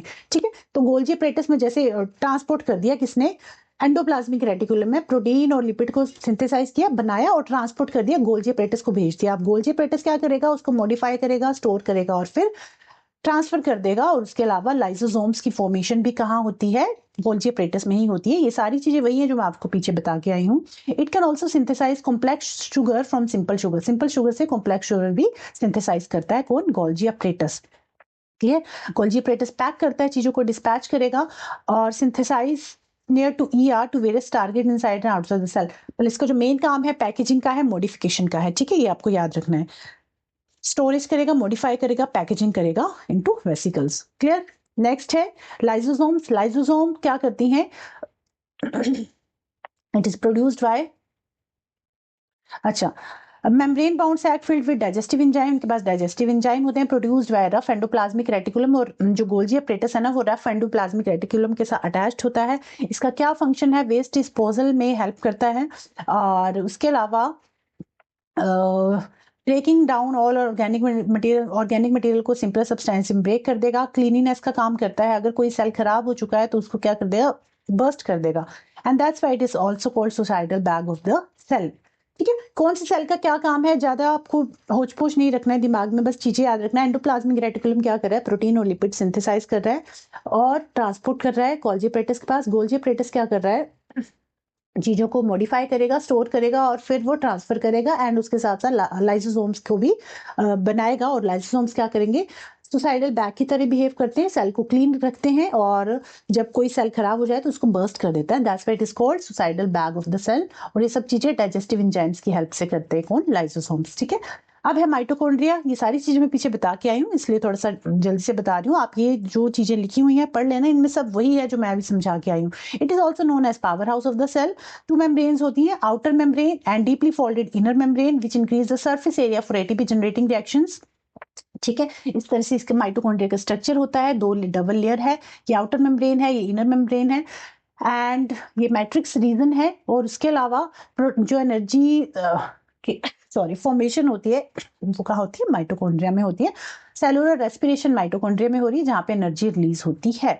ठीक है, in the form of ATP. ATP की फुल फॉर्म क्या है, adenosine triphosphate. It is also known as energy currency of the cell. तो आपसे ये भी पूछ लिया जा सकता है कि energy currency of the cell किसे कहते हैं, तो एटीपी को energy currency of the cell कहते हैं। ठीक है, और इसके पास अपना डीएनए और राइबोसोम्स होते हैं और ये डबल मेम्ब्रेन होता है। उसके अलावा प्लास्टिड जो सिर्फ प्लांट्स में प्रेजेंट है, मेम्ब्रेन बाउंड ऑर्गेनेलीज है। मेम्ब्रेन बाउंड ऑर्गेनेलीज मतलब उनके पास अपनी एक ऑर्गेनेलीज प्रेजेंट, एक मेम्ब्रेन प्रेजेंट है and it is responsible for crucial process like photosynthesis. So plastid can act as storage center for various substances. काफी चीजों को स्टोर करके रखता है, स्टार्च, लिपिड्स और पिगमेंट्स जो हैं ये स्टोर होते हैं कहाँ, प्लास्टिड्स में। और प्लास्टिड्स तीन टाइप के हैं, क्लोरोप्लास्ट, क्रोमोप्लास्ट, ल्यूकोप्लास्ट। क्लोरोप्लास्ट क्या है, क्लोरोफिल प्रेजेंट होता है इसमें, क्लोरोप्लास्ट में, which is responsible for photosynthesis. Chromoplast जो है, it synthesise and store pigments like carotenoids responsible for yellow, orange, red colour. जो फ्लावर और फ्रूट्स में येलो, ऑरेंज और रेड कलर होते हैं, this is all because of this chromoplast. तो अगर आपसे क्वेश्चन में पूछा जाता है कि कौन सा ऐसा प्लास्टिड है जो फ्रूट या फ्लावर के कलर के लिए रिस्पॉन्सिबल है, तो that is chromoplast. Clear. Leucoplast क्या है, it is non pigmented plastid, colourless होता है ये। और इसका क्या काम है, दे आर क्लासिफाइड इनटू, ये अगेन 3 पार्ट्स में डिवाइड किया है। और ये क्या करता है, स्टार्च, फैट और प्रोटीन्स को स्टोर करके रखता है, कौन, ल्यूकोप्लास्ट। तो अगर एमाइलोप्लास्ट की बात करें तो it store starch, for example in potato में जो स्टार्च है वो कौन स्टोर करके रख रहा है, एमाइलोप्लास्ट। इलियोप्लास्ट क्या करता है, फैट और ऑयल को स्टोर करता है। प्रोटीनोप्लास्ट क्या करता है, प्रोटीनोप्लास्ट को एलिरोप्लास्ट भी कहते हैं, और ये क्या करता है, प्रोटीन को स्टोर करता है। फॉर एग्जांपल जो सीड्स हैं, पल्सेस हैं, उनमें जो प्रोटीन है दैट इज ऑल बिकॉज उसको जो प्रोटीन की स्टोरेज है वो कौन कर रहा है, प्रोटीनोप्लास्ट, और यू कैन से एलिरोप्लास्ट। ठीक है, इतना क्लियर हो गया आपको। चलिए नेक्स्ट, वैक्यूल्स। वैक्यूल हमने किया कि प्लांट सेल के पास सिर्फ एक वैक्यूल होता है, काफी बड़े साइज का होता है, और इसके पास टोनोप्लास्ट प्रेजेंट होता है जो कि ये श्योर करता है कि कौन सी चीज बाहर जाएगी, कौन सी चीज अंदर आएगी। ठीक है, और उसके अलावा ये प्लांट सेल है तो सेल वॉल प्रेजेंट है, यहाँ साइटोप्लाज्म है, ये सेल मेम्ब्रेन है, दिस इज वैक्यूल और दिस इज टोनोप्लास्ट। एंड ये जो फ्लूइड प्रेजेंट होता है वैक्यूल के अंदर, इसे हम कहते हैं सेल सैप। ओके, तो वैक्यूल क्या करता है, एक स्टोरेज का काम करता है। वैक्यूल को स्टोरेज सैक भी कहते हैं, चीजों को स्टोर करके रखता है। And small in animal cell, animal cell में काफी स्मॉल होता है। Very large in plant cell, plant cell में काफी बड़े साइज का होता है। 50 to 90% of the cell volume किसने ऑक्यूपाई किया हुआ है, वैक्यूल ने ऑक्यूपाई किया हुआ है। ठीक है, vacuole are filled with cell sap providing turgidity and rigidity. Some important substance like amino acid, sugar, various organic acid and some proteins in plant cells.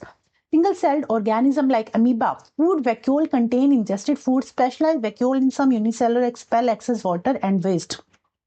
जो सिंगल सेल्ड ऑर्गेनिज्म है ना, उनमें क्या करता है, जो आपका हमारा मतलब ये जो वैक्यूल है, ये क्या करता है, जो एक्सेस वाटर है ना उसको एक्सपेल कर देता है बॉडी से एज अ वेस्ट। कहाँ पे, यूनिसेलुलर ऑर्गेनिज्म की बॉडी में। तो यूनिसेलुलर ऑर्गेनिज्म की जो बॉडी है उनमें जो एक्सेस वाटर रिमूव होता है बॉडी से, वो कौन करता है, वैक्यूल ही करता है। ठीक है, चलिए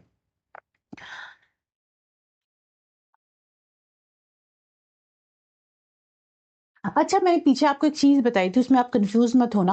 अगर आपने ध्यान से सुना होगा तो मैंने आपको कहा था कि जो यूनिसेलुलर ऑर्गेनिजम्स है ना, उनके पास सेल ऑर्गेनेलिज नहीं होती। तो उसमें आप एक चीज ऐड कर लेना, यूनिसेलुलर जो ऑर्गेनिजम्स हैं, फॉर एग्जांपल अगर मैं बैक्टीरिया की बात, अच्छा सॉरी कोई आ गया था, मैं क्या बता रही थी, मैंने आपको पीछे एक चीज बताई थी कि यूनिसेलुलर ऑर्गेनिजम्स जो होते हैं, अगर यहाँ लिखती हूँ, जो यूनिसेलुलर होते हैं ना, ये क्लियर कर देती हूँ, कंफ्यूज नहीं होना। यूनिसेलुलर में प्रोकैरियोट्स, मतलब यूनिसेलुलर ऑर्गेनिज्म कुछ ऐसे हैं जो प्रोकैरियोटिक भी हैं और कुछ ऐसे हैं जो यूकैरियोटिक भी हैं। ठीक है, और मल्टी सेलुलर तो सिर्फ यूकैरियोटिक ही हैं। तो यूनिसेलुलर में प्रोकैरियोटिक भी है, यूकैरियोटिक भी है। अगर प्रोकैरियोटिक की बात करूं तो लाइक बैक्टीरिया जो है ना, दैट इज प्रोकैरियोटिक। बैक्टीरिया जो है दैट इज प्रोकैरियोटिक, मतलब उसके पास ट्रू न्यूक्लियस प्रेजेंट नहीं है। तो ये एक ऐसा ऑर्गेनिज्म है बैक्टीरिया, माइक्रो ऑर्गेनिज्म, जिसके पास कोई सेल ऑर्गेनेली नहीं है, इसके पास सिर्फ राइबोसोम प्रेजेंट होता है। ठीक है, राइबोसोम प्रेजेंट होता है और कोई ऑर्गेनेली प्रेजेंट नहीं है इसके पास। बट अगर मैं बात करूं यूकैरियोटिक ऑर्गेनिज्म लाइक अमीबा हो गया, पैरामीशियम हो गया, अमीबा, पैरामीशियम, यूग्लिना, ये कुछ ऐसे माइक्रो ऑर्गेनिजम्स हैं जो यूकैरियोटिक है और इनके साथ, मतलब यूकैरियोटिक के साथ साथ ट्रू न्यूक्लियस तो है ही, इनके पास सारी सेल ऑर्गेनेलीज भी प्रेजेंट है। जो भी मेन ऑर्गेनेलीज है वो सब इनके पास प्रेजेंट है।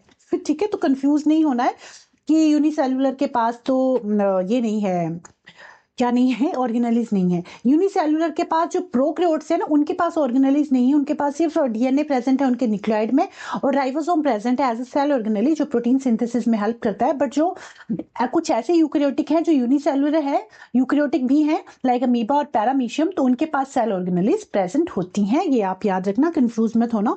ठीक है, थोड़ा सा भी इधर उधर हो गया तो क्वेश्चन गलत हो जाएगा आपका। ठीक है, तो उनके पास सारी जो मेन ये है ऑर्गेनल्स हैं, लाइक न्यूक्लियस हो गया, mitochondria, vacuole, endoplasmic reticulum, Golgi body, ribosomes, ये सब चीजें इनके पास प्रेजेंट होती हैं। क्लियर? चलिए नेक्स्ट स्लाइड पे चलते हैं। ये सारे ऑर्गेनेल्स हमने डिस्कस कर लिए, इंपॉर्टेंट। अब है मेन डिफरेंस है, what is the difference between plant cell and animal cell. Now what is the difference between plant cell और एनिमल सेल। कुछ कुछ चीजें सिमिलर हैं, कुछ चीजें सिमिलर नहीं है, वो मैं बताऊंगी आपको। ठीक है, हमने ये देखा मेन डिफरेंस क्या था।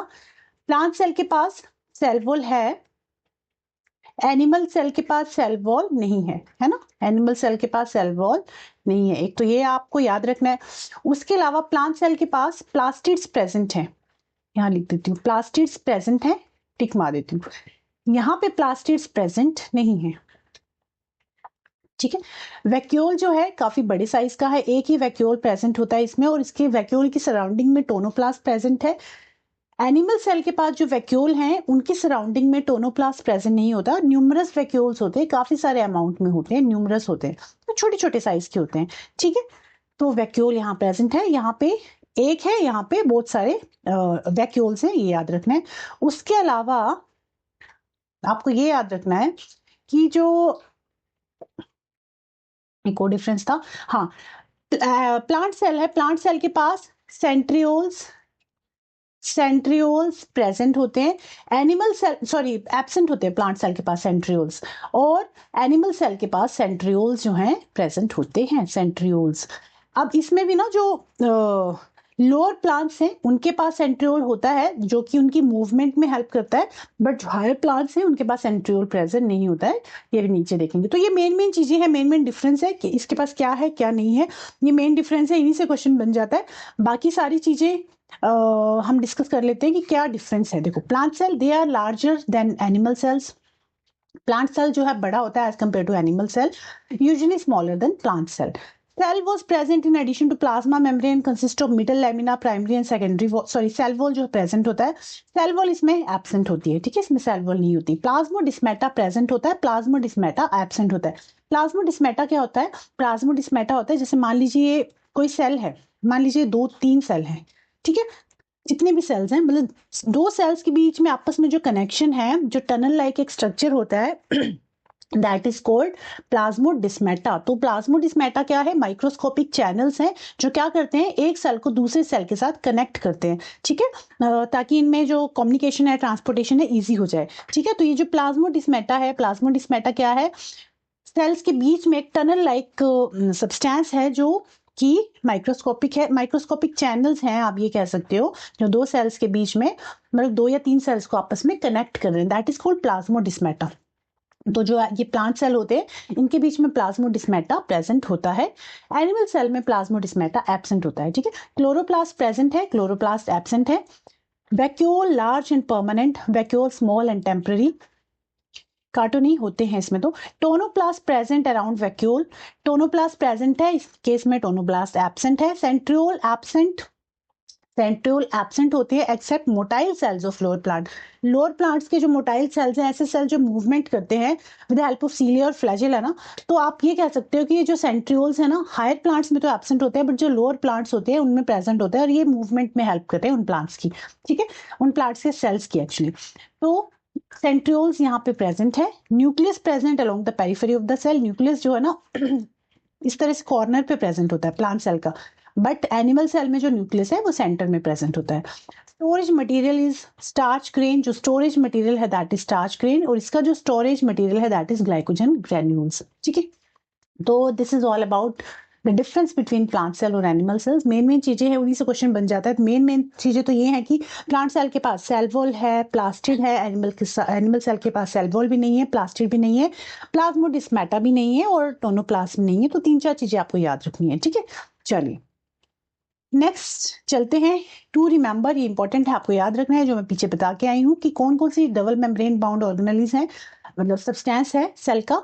तो न्यूक्लियस हो गया, माइटोकॉन्ड्रिया, प्लास्टिड्स, PMN से जिसे आप याद रख सकते हो। इनके ये जो है डबल मेम्ब्रेन इस तरह से होते हैं, और इनके पास अपना DNA भी होता है। सिंगल मेम्ब्रेन, बाकी जितनी भी ऑर्गेनेल्स हैं आपकी, वैक्यूल हो गया, लाइसोसोम हो गया, गोल्जी बॉडी, एंडोप्लाज्मिक रेटिकुलम, ये सारे सिंगल मेम्ब्रेन होते हैं, ठीक है। और ऐसे भी कुछ सेल के पार्ट हैं जिनके पास मेम्ब्रेन होती ही नहीं है, फॉर एग्जांपल राइबोसोम और सेंट्रोसोम, इन दोनों के पास मेम्ब्रेन है ही नहीं, तो ये क्या है, मेम्ब्रेन लेस है। तो ये चीजें आपको याद रखनी है, इंपॉर्टेंट है, पेपर में पूछा जा सकता है, ठीक है। अब हमारा नेक्स्ट टॉपिक है, that is last topic, that is called cell division. तो सेल डिवीजन, जब सेल डिवाइड करता है ना, उसे कहते हैं सेल डिवीजन। जैसे सेल जो है डिवाइड कर रहा है 2 पार्ट्स में या 4 पार्ट में, that is called cell division. Cell division is of 2 type, 2 type की सेल डिवीजन है, एक है माइटोसिस, एक है मियोसिस। माइटोसिस कब होती है? माइटोसिस होती है, मान लीजिए माइटोसिस जो है ना, जो हम माइटोसिस कब होती है, जब हमारे सेल जो है रिपेयर करते हैं। ये मान लीजिए आपको चोट लगी, कहीं पे आपको चोट लगी, घाव हो गया वहां पे, आप थोड़े दिनों बाद देखोगे कि वहां का जो उस पार्ट की जो स्किन है, थोड़े दिनों बाद वहां पे नई स्किन आनी शुरू हो जाएगी। तो दिस इज कॉल्ड माइटोसिस। ये माइटोसिस के थ्रू होता है कि सेल जो है डिवाइड करते करते वहां पे नई स्किन जो है बन जाती है, स्किन की लेयर बन जाती है, that is called cell division. Cell division का कौन सा पार्ट है? माइटोसिस। और मियोसिस आपको कहाँ देखने को मिलता है? मियोसिस जो है रिप्रोडक्शन में काम आता है। मियोसिस कहाँ होती है? रिप्रोडक्शन में, ठीक है। मियोसिस होती है रिप्रोडक्शन में। तो माइटोसिस कहाँ हो रही है? जब हमारे सेल्स रिपेयर हो रहे हैं, जो हमारे ग्रोथ के सेल्स हैं वो सारे, उन सेल्स में क्या होती है? माइटोसिस। और जब रिप्रोडक्शन होता है, रिप्रोडक्शन में क्या होते हैं? मियोसिस होती है, ठीक है। तो माइटोसिस और मियोसिस में एक्चुअली होता क्या है? माइटोसिस में क्या हो रहा है ना, देखो, माइटोसिस में ये जो पेरेंट सेल है, मान लीजिए ये डिवाइड हुआ, तो इसके पास ये पेरेंट सेल है, ये डिवाइड हुआ 2 डॉटर सेल्स में। तो पेरेंट सेल के पास भी 12 क्रोमोसोम्स है, और इनके पास भी, इसके पास भी 12 क्रोमोसोम है, इसके पास भी 12 क्रोमोसोम है। माइटोसिस के केस में ऐसा होता है, ठीक है। तो मैं थोड़ा सा इसको इरेज करती हूँ यहाँ से। माइटोसिस में, यहाँ पे माइटोसिस में क्या हो रहा है, जो पेरेंट सेल है वो डिवाइड हो रहा है 2 पार्ट्स में, 2 डॉटर सेल्स में, और इसके पास भी पेरेंट के पास भी 12 क्रोमोसोम्स होंगे मान लीजिए। तो ये अगर जो डॉटर सेल्स हैं उनके पास भी 12 क्रोमोसोम्स होंगे। एंड मियोसिस के केस में उल्टा होता है, उल्टा नहीं, मतलब मियोसिस के केस में क्या होता है ना, जो नंबर ऑफ क्रोमोसोम्स है वो हाफ हो जाता है। मियोसिस में ये पेरेंट सेल है ना, तो क्या हुआ, ये डिवाइड हुआ 2 पार्ट्स में, ठीक है।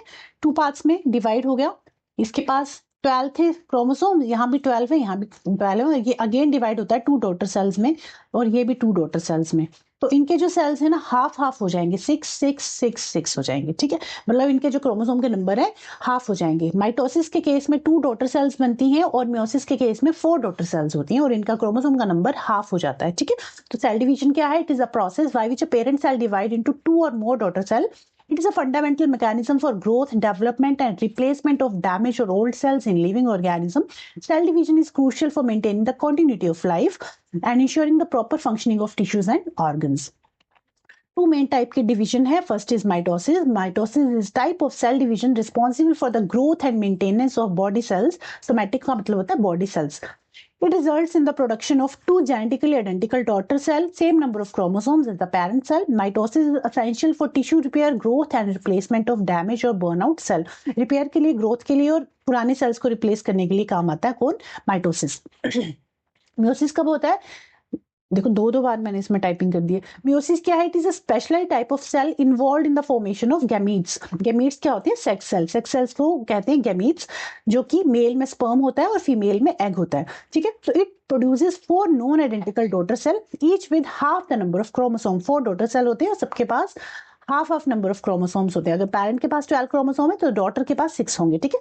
Meiosis is crucial for sexual reproduction, introducing genetic diversity for shuffling genetic material during the formation of gametes. तो ये क्या करता है? सेक्सुअल रिप्रोडक्शन में हेल्प करता है मियोसिस. ठीक है.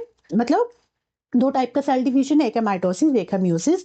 माइटोसिस कब होता है? जब सेल की ग्रोथ होना है, पुराने सेल को रिपेयर करना है, पुराने सेल को रिमूव करना है, तब वहां पे सेल डिवीजन जो होगा, मतलब जो वहां जो प्रोसेस होगी, दैट इज माइटोसिस. और मियोसिस कहाँ होता है? जब सेक्सुअल रिप्रोडक्शन होती है तो उस टाइम पे जो सेल डिवाइड करता है, दैट इज थ्रू मियोसिस. ठीक है. आई होप आपको ये इतनी चीजें क्लियर हुई होंगी. आज का चैप्टर आपको समझ में आया होगा, क्या क्या चीजें हमने डिस्कस की. जैसा कि हमने फर्स्ट चैप्टर में किया था मैटर वाले में, ऐसा क्या करेंगे, एक बार चैप्टर पढ़ लिया, उसके बाद जैसे आपके एनसीईआरटी में दिया हुआ ना कि क्या क्या हमने इस चैप्टर में पढ़ा, वो एक बार से रिवाइज कर लेंगे. ठीक है. चलिए. सो हमने चैप्टर में ये पढ़ा कि the fundamental unit of life is a cell. Cells are enclosed by plasma membrane composed of lipids and protein. की जो सेल्स है, it is composed of plasma membrane, जिसे सेल मेम्ब्रेन भी कहते हैं, और it is made up of proteins plus lipids. Cell membrane is an active part of the cell. It regulates the movement of material between the outer interior cell and the outer environment. जो cell membrane है ना, active part है cell का. इसमें क्या हो रहा है? चीजें अंदर से बाहर, बाहर से अंदर हो रही हैं with the help of diffusion और osmosis. In plant cell, cell wall composed of cellulose located outside the cell membrane. जो प्लांट का सेल है, it is made up of cellulose. Presence of cell wall enable the cell of plant, fungus and bacteria exist in hypotonic media without bursting. मतलब ये जो cell wall है, ये क्या करता है? प्लांट सेल को या बैक्टीरिया और फंगस के जो सेल्स हैं उनको क्या करता है? हाइपोटोनिक सॉल्यूशन में भी बर्स्ट नहीं करता है उनका cell, because of this presence of cell wall. Clear? Nucleus in eukaryote is separated from the cytoplasm by double layer membrane. It directs the life process of the cell. कि जो nucleus है वो cytoplasm से separate है by the double layer. मतलब ये जो nucleus है ना, मेनली ये आपका डबल लेयर स्ट्रक्चर है. ठीक है. सॉरी. उसके अलावा endoplasmic reticulum function both as passageway for intercellular transportation and manufacturing surface. मतलब वो मैन्युफैक्चर भी करता है. क्या क्या चीजें मैन्युफैक्चर कर रहा है? Proteins plus lipids. उसके अलावा ट्रांसपोर्टेशन में भी हेल्प करता है कौन? Endoplasmic reticulum. गोल्जी apparatus की बात करें तो it consist of stack of membrane bound vesicle. The function is the storage. Storage का काम है, स्टोर करता है, मॉडिफाई करता है चीजों को, पैकेज करता है और ट्रांसफर करता है. उसके अलावा मोस्ट प्लांट सेल, उसके अलावा गोल्जी बॉडी का और क्या काम था? लाइसोसोम की फॉर्मेशन भी कहाँ हो रही थी? गोल्जी बॉडी में ही हो रही थी, गोल्जी apparatus में. Most plant cell have large membrane organelles called plastids, which are of two types: chromoplast, leucoplast. Two नहीं, actually 3 type है: chromoplast, leucoplast and chloroplast. But एक मिनट. ठीक है. चलिए. तो 3 टाइप के प्लास्टिड्स हैं: क्रोमोप्लास्ट, क्लोरोप्लास्ट, ल्यूकोप्लास्ट. क्लोरोप्लास्ट क्या करता है? प्लांट्स में जो ग्रीन कलर है, जो क्लोरोफिल प्रेजेंट है, वो कहाँ प्रेजेंट है? क्लोरोप्लास्ट में प्रेजेंट है, जो कि फोटोसिंथेसिस में हेल्प करता है. क्रोमोप्लास्ट क्या करता है? जो हमारे फ्रूट्स या फ्लावर की कलर है, रेड, ऑरेंज, येलो, उसके लिए रिस्पॉन्सिबल है. और ल्यूकोप्लास्ट स्टोर करता है प्रोटीन्स को, फैट्स को और ऑयल को. ठीक है. चलिए. और ये कलरलेस सब्सटेंस होता है कौन? ल्यूकोप्लास्ट. नेक्स्ट है chromoplast. That contain chlorophyll are called chloroplast and they perform photosynthesis. हाँ, क्रोमोप्लास्ट क्या करता है? उसके पास क्लोरोफिल है जो कि फोटोसिंथेसिस के लिए इंपॉर्टेंट है. Chlorophyll are called chloroplast and they perform photosynthesis. The primary function of leucoplast is storage. Leucoplast क्या करता है? Storage का काम करता है. Most mature plant have large central vacuole that helps to maintain the turgidity of the cell, store important substances including waste. जो storage का काम कर रहा है वो कौन करता है? Vacuole करता है plants में. Prokaryotic cells have no membrane bound organelles. Their chromosomes are composed of only nucleic acid. They have only very small ribosome as organelles. जो प्रोकैरियोटिक सेल हैं उनके पास कोई मेम्ब्रेन बाउंड ऑर्गेनेली नहीं होती, उनके पास सिर्फ क्या होता है, राइबोसोम होता है। प्रोकैरियोटिक के पास, अब प्रोकैरियोटिक के पास, ठीक है। अब कुछ प्रोकैरियोटिक ऐसे भी हैं जो कि यूकैरियोट, मतलब कुछ यूनिसेलुलर ऑर्गेनिज्म ऐसे भी हैं, कुछ प्रोकैरियोट्स हैं, कुछ यूकैरियोट हैं, ठीक है। मैंने बताया था ना, यूनिसेलुलर जो है ऐसे ऑर्गेनिज्म है, कुछ तो प्रोकैरियोट्स हैं, कुछ यूकैरियोट्स हैं। तो जो प्रोकैरियोट्स है ना, उनके पास मेम्ब्रेन बाउंड ऑर्गेनेलीज नहीं होती, सिर्फ राइबोसोम होता है। Cell in organism divide for growth for body. Cell जो है डिवाइड करता है for growth, for replacing dead cells and forming gametes for reproduction, तो जो कि माइटोसिस और मियोसिस के थ्रू होता है। तो this is all about this chapter. ये सारी चीजें हमने डिस्कस की और एंड में हमने इसकी रिवाइज कर लिया कि क्या क्या हमने इस चैप्टर में पढ़ा है, ठीक है। अब आते हैं एक्सरसाइज पोर्शन पे। एक्सरसाइज पोर्शन के मैं क्वेश्चन बोलती जाती हूँ, आप आंसर खुद से फाइंड आउट कीजिए, मतलब खुद से सोचो कि इसका आंसर क्या हो सकता है। मेरे आंसर बताने से पहले आप आंसर सोचोगे, ठीक है। चलिए जल्दी जल्दी कर लेते हैं। फर्स्ट क्वेश्चन है, इसमें क्या होगा ना, मतलब एक्सरसाइज पोर्शन में इसलिए भी ऐड कर रही हूँ ताकि हमने जो पढ़ा है वो एकदम से आपके रिवाइज हो जाए कि क्या क्या चीजें हमने पढ़ी, क्योंकि जो एमसीक्यू बनती है इन्हीं पे बेस्ड बनते हैं। अब एनसीईआरटी की मैंने एक एक लाइन आपको करा दी है। अब इसके बाद आप कोई भी मॉक टेस्ट लगा के देखना, सेल चैप्टर का कहीं भी लगा लेना, हमने तो अभी एमसीक्यू तैयार नहीं किए हैं, कहीं भी लगा लेना, तो आपको पता चल जाएगा कि कितनी चीजें हमने इंपॉर्टेंट जो है वो की हैं। अगर कोई क्वेश्चन आपका नहीं बने तो मुझे आगे बताना, ठीक है। चलिए अब ये एक्सरसाइज पोर्शन भी कर लेते हैं ताकि आपके जो थोड़े बहुत डाउट होंगे वो भी क्लियर हो जाए क्वेश्चन के हेल्प से। फर्स्ट क्वेश्चन है, make a comparison and write down ways in which plant cell are different from animal cell. अब प्लांट सेल एनिमल सेल से डिफरेंट कैसे है, प्लांट सेल, और ये नोट्स आप खुद से बनाओगे, ये क्वेश्चन जो है खुद से करोगे, ये आपका होमवर्क है। प्लांट सेल और एनिमल सेल, तो प्लांट सेल के पास सेल वॉल प्रेजेंट होती है, एनिमल सेल के पास सेल वॉल प्रेजेंट नहीं होती, एंड सेल मेम्ब्रेन दोनों के पास है, सेल मेम्ब्रेन यहाँ भी है यहाँ भी है। जो मेन डिफरेंस है वो हम कर लेते हैं। उसके अलावा प्लांट सेल के पास प्लास्टिड्स प्रेजेंट है, प्लास्टिड्स प्रेजेंट है, यहाँ पे प्लास्टिड्स प्रेजेंट नहीं होते, एंड सेंट्रियोल्स प्रेजेंट है, सॉरी सेंट्रियोल्स एब्सेंट है, ओनली लोअर प्लांट्स में सेंट्रियोल प्रेजेंट है फॉर मोबिलिटी, एंड यहाँ पे सेंट्रियोल्स प्रेजेंट है। प्लांट सेल में लार्ज वैक्यूल प्रेजेंट होता है, काफी बड़ा वैक्यूल प्रेजेंट होता है जिसके पास टोनोप्लास्ट होता है और सेल सैप प्रेजेंट होता है, बट यहाँ पे टोनोप्लास्ट नहीं होता। वैक्यूल जो है काफी सारे होते हैं और काफी छोटे छोटे साइज के होते हैं।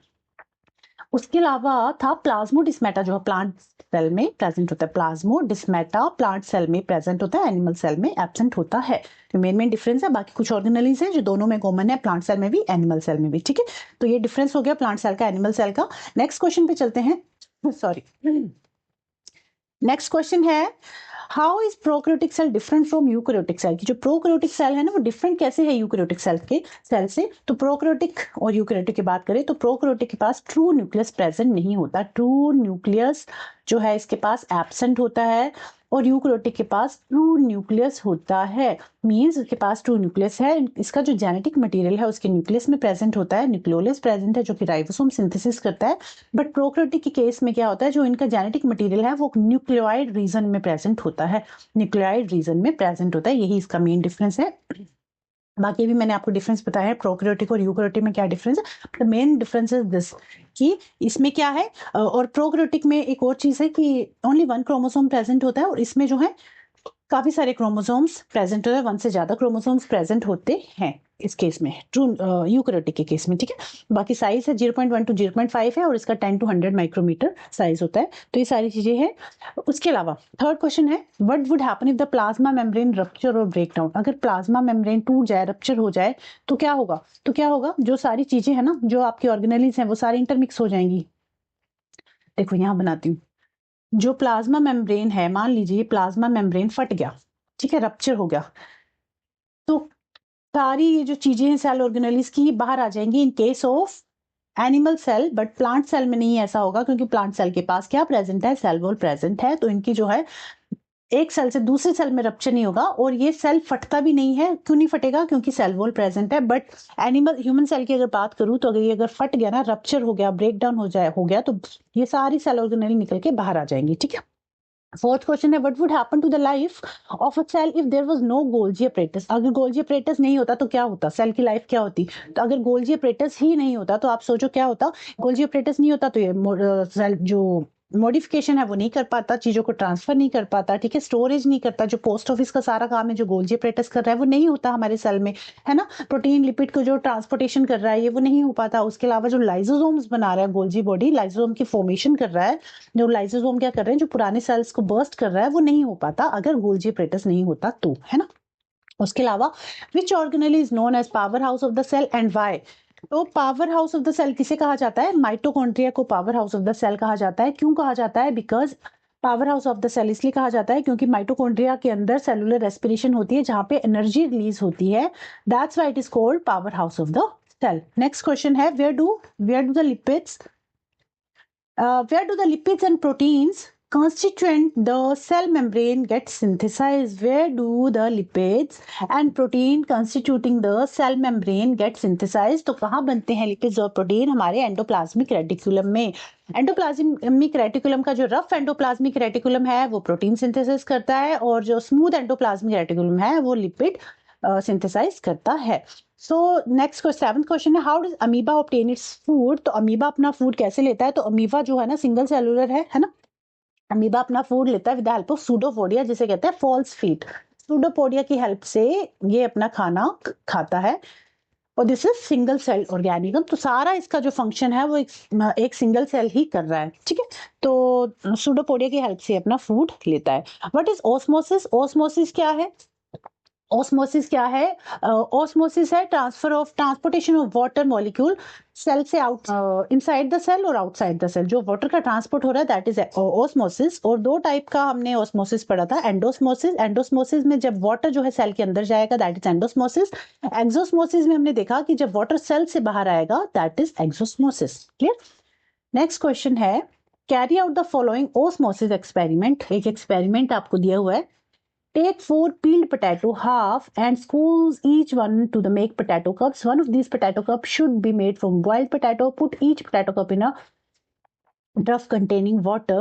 Now keep cup A empty. देखो आपने क्या किया, 4 पोटैटो लिए और 4 कप लिए, ABCD नाम दे दो, ABCD। क्वेश्चन करने से क्या है ना, चीजें आपकी क्लियर हो जाती हैं। जो भी कॉन्सेप्ट हमने पढ़ा है एक तो रिवाइज भी हो जाता है और क्लियर भी हो जाता है, ठीक है। बाकी आप मुझे कमेंट सेक्शन में ये जरूर बताना कि जैसे जिस पैटर्न से भी मैं कर रही हूँ, आज करा रही हूँ आपको, तो ये पैटर्न जो हम कंटिन्यू रखें ऐसे ही करें या फिर सिर्फ आपको एक्सरसाइज करनी है। बाकी MCQ तो हम मिक्स फॉर्म में करेंगे ही करेंगे, एक बार सिलेबस कंप्लीट कर लेते हैं, ठीक है। तो अच्छा 4 कप ले लिए हमने ABCD। अब हमने 4 बॉइल्ड पोटैटोज लिए थे इस तरह से, सॉरी 4 पोटैटोज लिए थे, उसमें से 4 पोटैटो जो थे ना, चारों पोटैटो में से एक पोटैटो जो है वो बॉइल्ड है, बाकी 3 जो है कच्चे पोटैटो हैं, एक है बॉइल्ड। उसमें से हमने बीच का सामान इस तरह से निकाल दिया चाकू से या किसी भी चीज से, और इस तरह से कप शेप का बन गया वो। तो हमने अब क्या किया, keep cup A empty, put 1 teaspoon sugar in cup B, put 1 teaspoon salt in cup C, put 1 teaspoon sugar in boiled potato. अच्छा ये पोटैटो ही है हमारे, ठीक है। तो हमने 4 पोटैटो ले लिए ABCD। अब कीप कप ए वाला जो पोटैटो है ना, इसके कप को हमने एम्प्टी रखना है, इसमें हमने रखना है एम्प्टी। B कप जो है इसमें हम डालेंगे टीस्पून सॉल्ट, सॉरी B में क्या डाला, शुगर डाली, 1 चम्मच चीनी डाली, C में 1 चम्मच हमने सॉल्ट का डाला। मतलब ये जो आलू का हमने स्कूप करके अंदर से होलो बनाया था ना इसको, अब इसी पोटैटो के बीच हमने एक पोटैटो को एम्प्टी रखा, एक में हमने शुगर डाला, एक में हमने सॉल्ट डाल दिया, 1-1 चम्मच। और जो D वाला पोटैटो था, put 1 teaspoon sugar in the boiled potato, teaspoon sugar, इसमें हमने 1 टीस्पून शुगर डाली जो बॉइल्ड पोटैटो था उसमें, ठीक है। अब क्या हुआ, keep these for 2 hours, 2 hours के लिए आप इसको एज इट इज रहने देंगे। Then observe the 4 potato cup and answer the following. चारों पोटैटो कप्स को ऑब्जर्व करो और देखो कि क्या चेंजेस आए इसमें। Explain why water gather in the hollowed portion of B and C।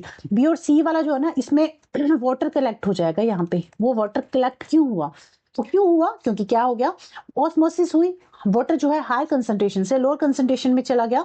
ये जो कप आपने बनाया था ना, इसमें जो शुगर डाली आपने, सोल्यूट डाली, अब शुगर के पास वाटर नहीं था, तो जो पोटैटो का वाटर था ना वो शुगर के पास चला गया। तो यहाँ पे हाई कंसंट्रेशन से लोअर कंसंट्रेशन वाटर मूव किया, यहाँ भी B में भी और C में भी। यहाँ सॉल्ट था, सॉल्ट के पास भी वाटर नहीं था, वाटर की कंसंट्रेशन कम थी, तो वाटर जो है पोटैटो से सॉल्ट की तरफ चला गया। मतलब वाटर जो है हाई कंसंट्रेशन से लोअर कंसंट्रेशन गया, ऑस्मोसिस हुई, है ना।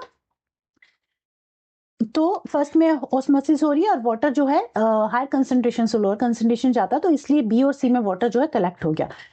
सेकेंड क्वेश्चन है कि why is potato a necessary for this experiment. Why is potato a necessary for this experiment. Potato a necessary इसलिए है ताकि हमें पता चल सके कि जो हाँ ये हमारी ऑस्मोसिस हो रही है ना, वो हाई कंसंट्रेशन से लो कंसंट्रेशन ही होती है, मतलब जो मूवमेंट हो रही है वाटर की हायर कंसंट्रेशन से लोअर कंसंट्रेशन होगी।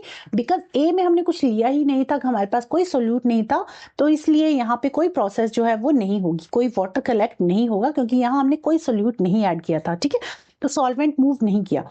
थर्ड है why water does not gather in the hollowed out portion of A and D. A और डी जो है उनमें पानी कलेक्ट क्यों नहीं हुआ? ए में तो इसलिए नहीं हुआ क्योंकि हमने यहाँ पे कोई दूसरा सेल लिया ही नहीं था, तो वाटर हायर से लोअर कंसंट्रेशन कैसे जाता, कोई दूसरा सब्सटेंस हमने लिया ही नहीं था। बट डी की अगर बात करें तो यहाँ पे क्या है, बॉइल्ड पोटैटो है।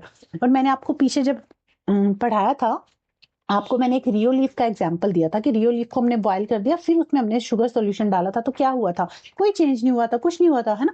क्यों नहीं हुआ था? क्योंकि वो लीफ बॉइल्ड था। सेम हैपेंस हियर, जो डी वाला पोटैटो है बॉइल्ड पोटैटो है, इसके जो सेल है वो डेड हो चुके हैं, तो दैट्स वाई इसमें कोई प्रोसेस नहीं होगा, वाटर जो है ऑस्मोसिस की जो प्रोसेस है वो नहीं होगी। ठीक है, तो this is all about this question. Question number 10 है which type of cell division is required for growth and repair of body. Growth और रिपेयर की बॉडी की कौन सी जो सेल डिवीजन है वो रिक्वायर्ड होती है? That is mitosis. And which type is involve in the formation of gametes. Gametes क्या होते हैं? Sex cell. सेक्स सेल की फॉर्मेशन के लिए कौन सा जो सेल डिवीजन है वो जरूरी है? That is meiosis. ठीक है, तो आई होप ये सारा चैप्टर आपको क्लियर हुआ होगा। आज की चीजें जो भी मैंने आपको कराई हैं क्लियर हुई होंगी, चैप्टर समझ में आया होगा।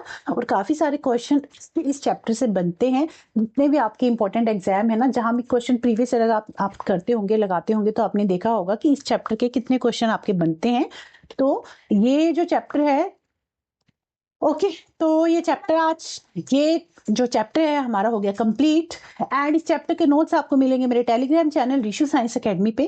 और क्या कहते हैं, एक और बात कह रही थी मैं, हाँ, आपको इसके अलावा जो नेक्स्ट चैप्टर है वो मिलेगा टिश्यूज का, जिसमें हम प्लांट टिश्यू करेंगे, एनिमल टिश्यू करेंगे, नर्व टिश्यू करेंगे। वो भी काफी इंपॉर्टेंट क्वेश्चन है, सॉरी चैप्टर है, तो वो चैप्टर कर लेंगे नेक्स्ट। ठीक है, मैटर चैप्टर हो गया, आज हमारा सेल चैप्टर हो गया, थर्ड हमारा टिश्यू हो जाएगा। फोर्थ चैप्टर आपको कौन सा करना है आप मुझे कमेंट करके जरूर बताना। और चलिए मिलते हैं फिर अपनी नेक्स्ट क्लास में, तब तक के लिए बाय बाय, टेक केयर। और ये नोट्स आप एक बार खुद से जरूर रीड करना, ऐसा नहीं कि मैंने पढ़ा दिया और बात खत्म, खुद से जरूर रीड करना। ठीक है, चलिए मिलते हैं अपनी नेक्स्ट क्लास में, तब तक के लिए बाय बाय, टेक केयर, बैठते रहिए।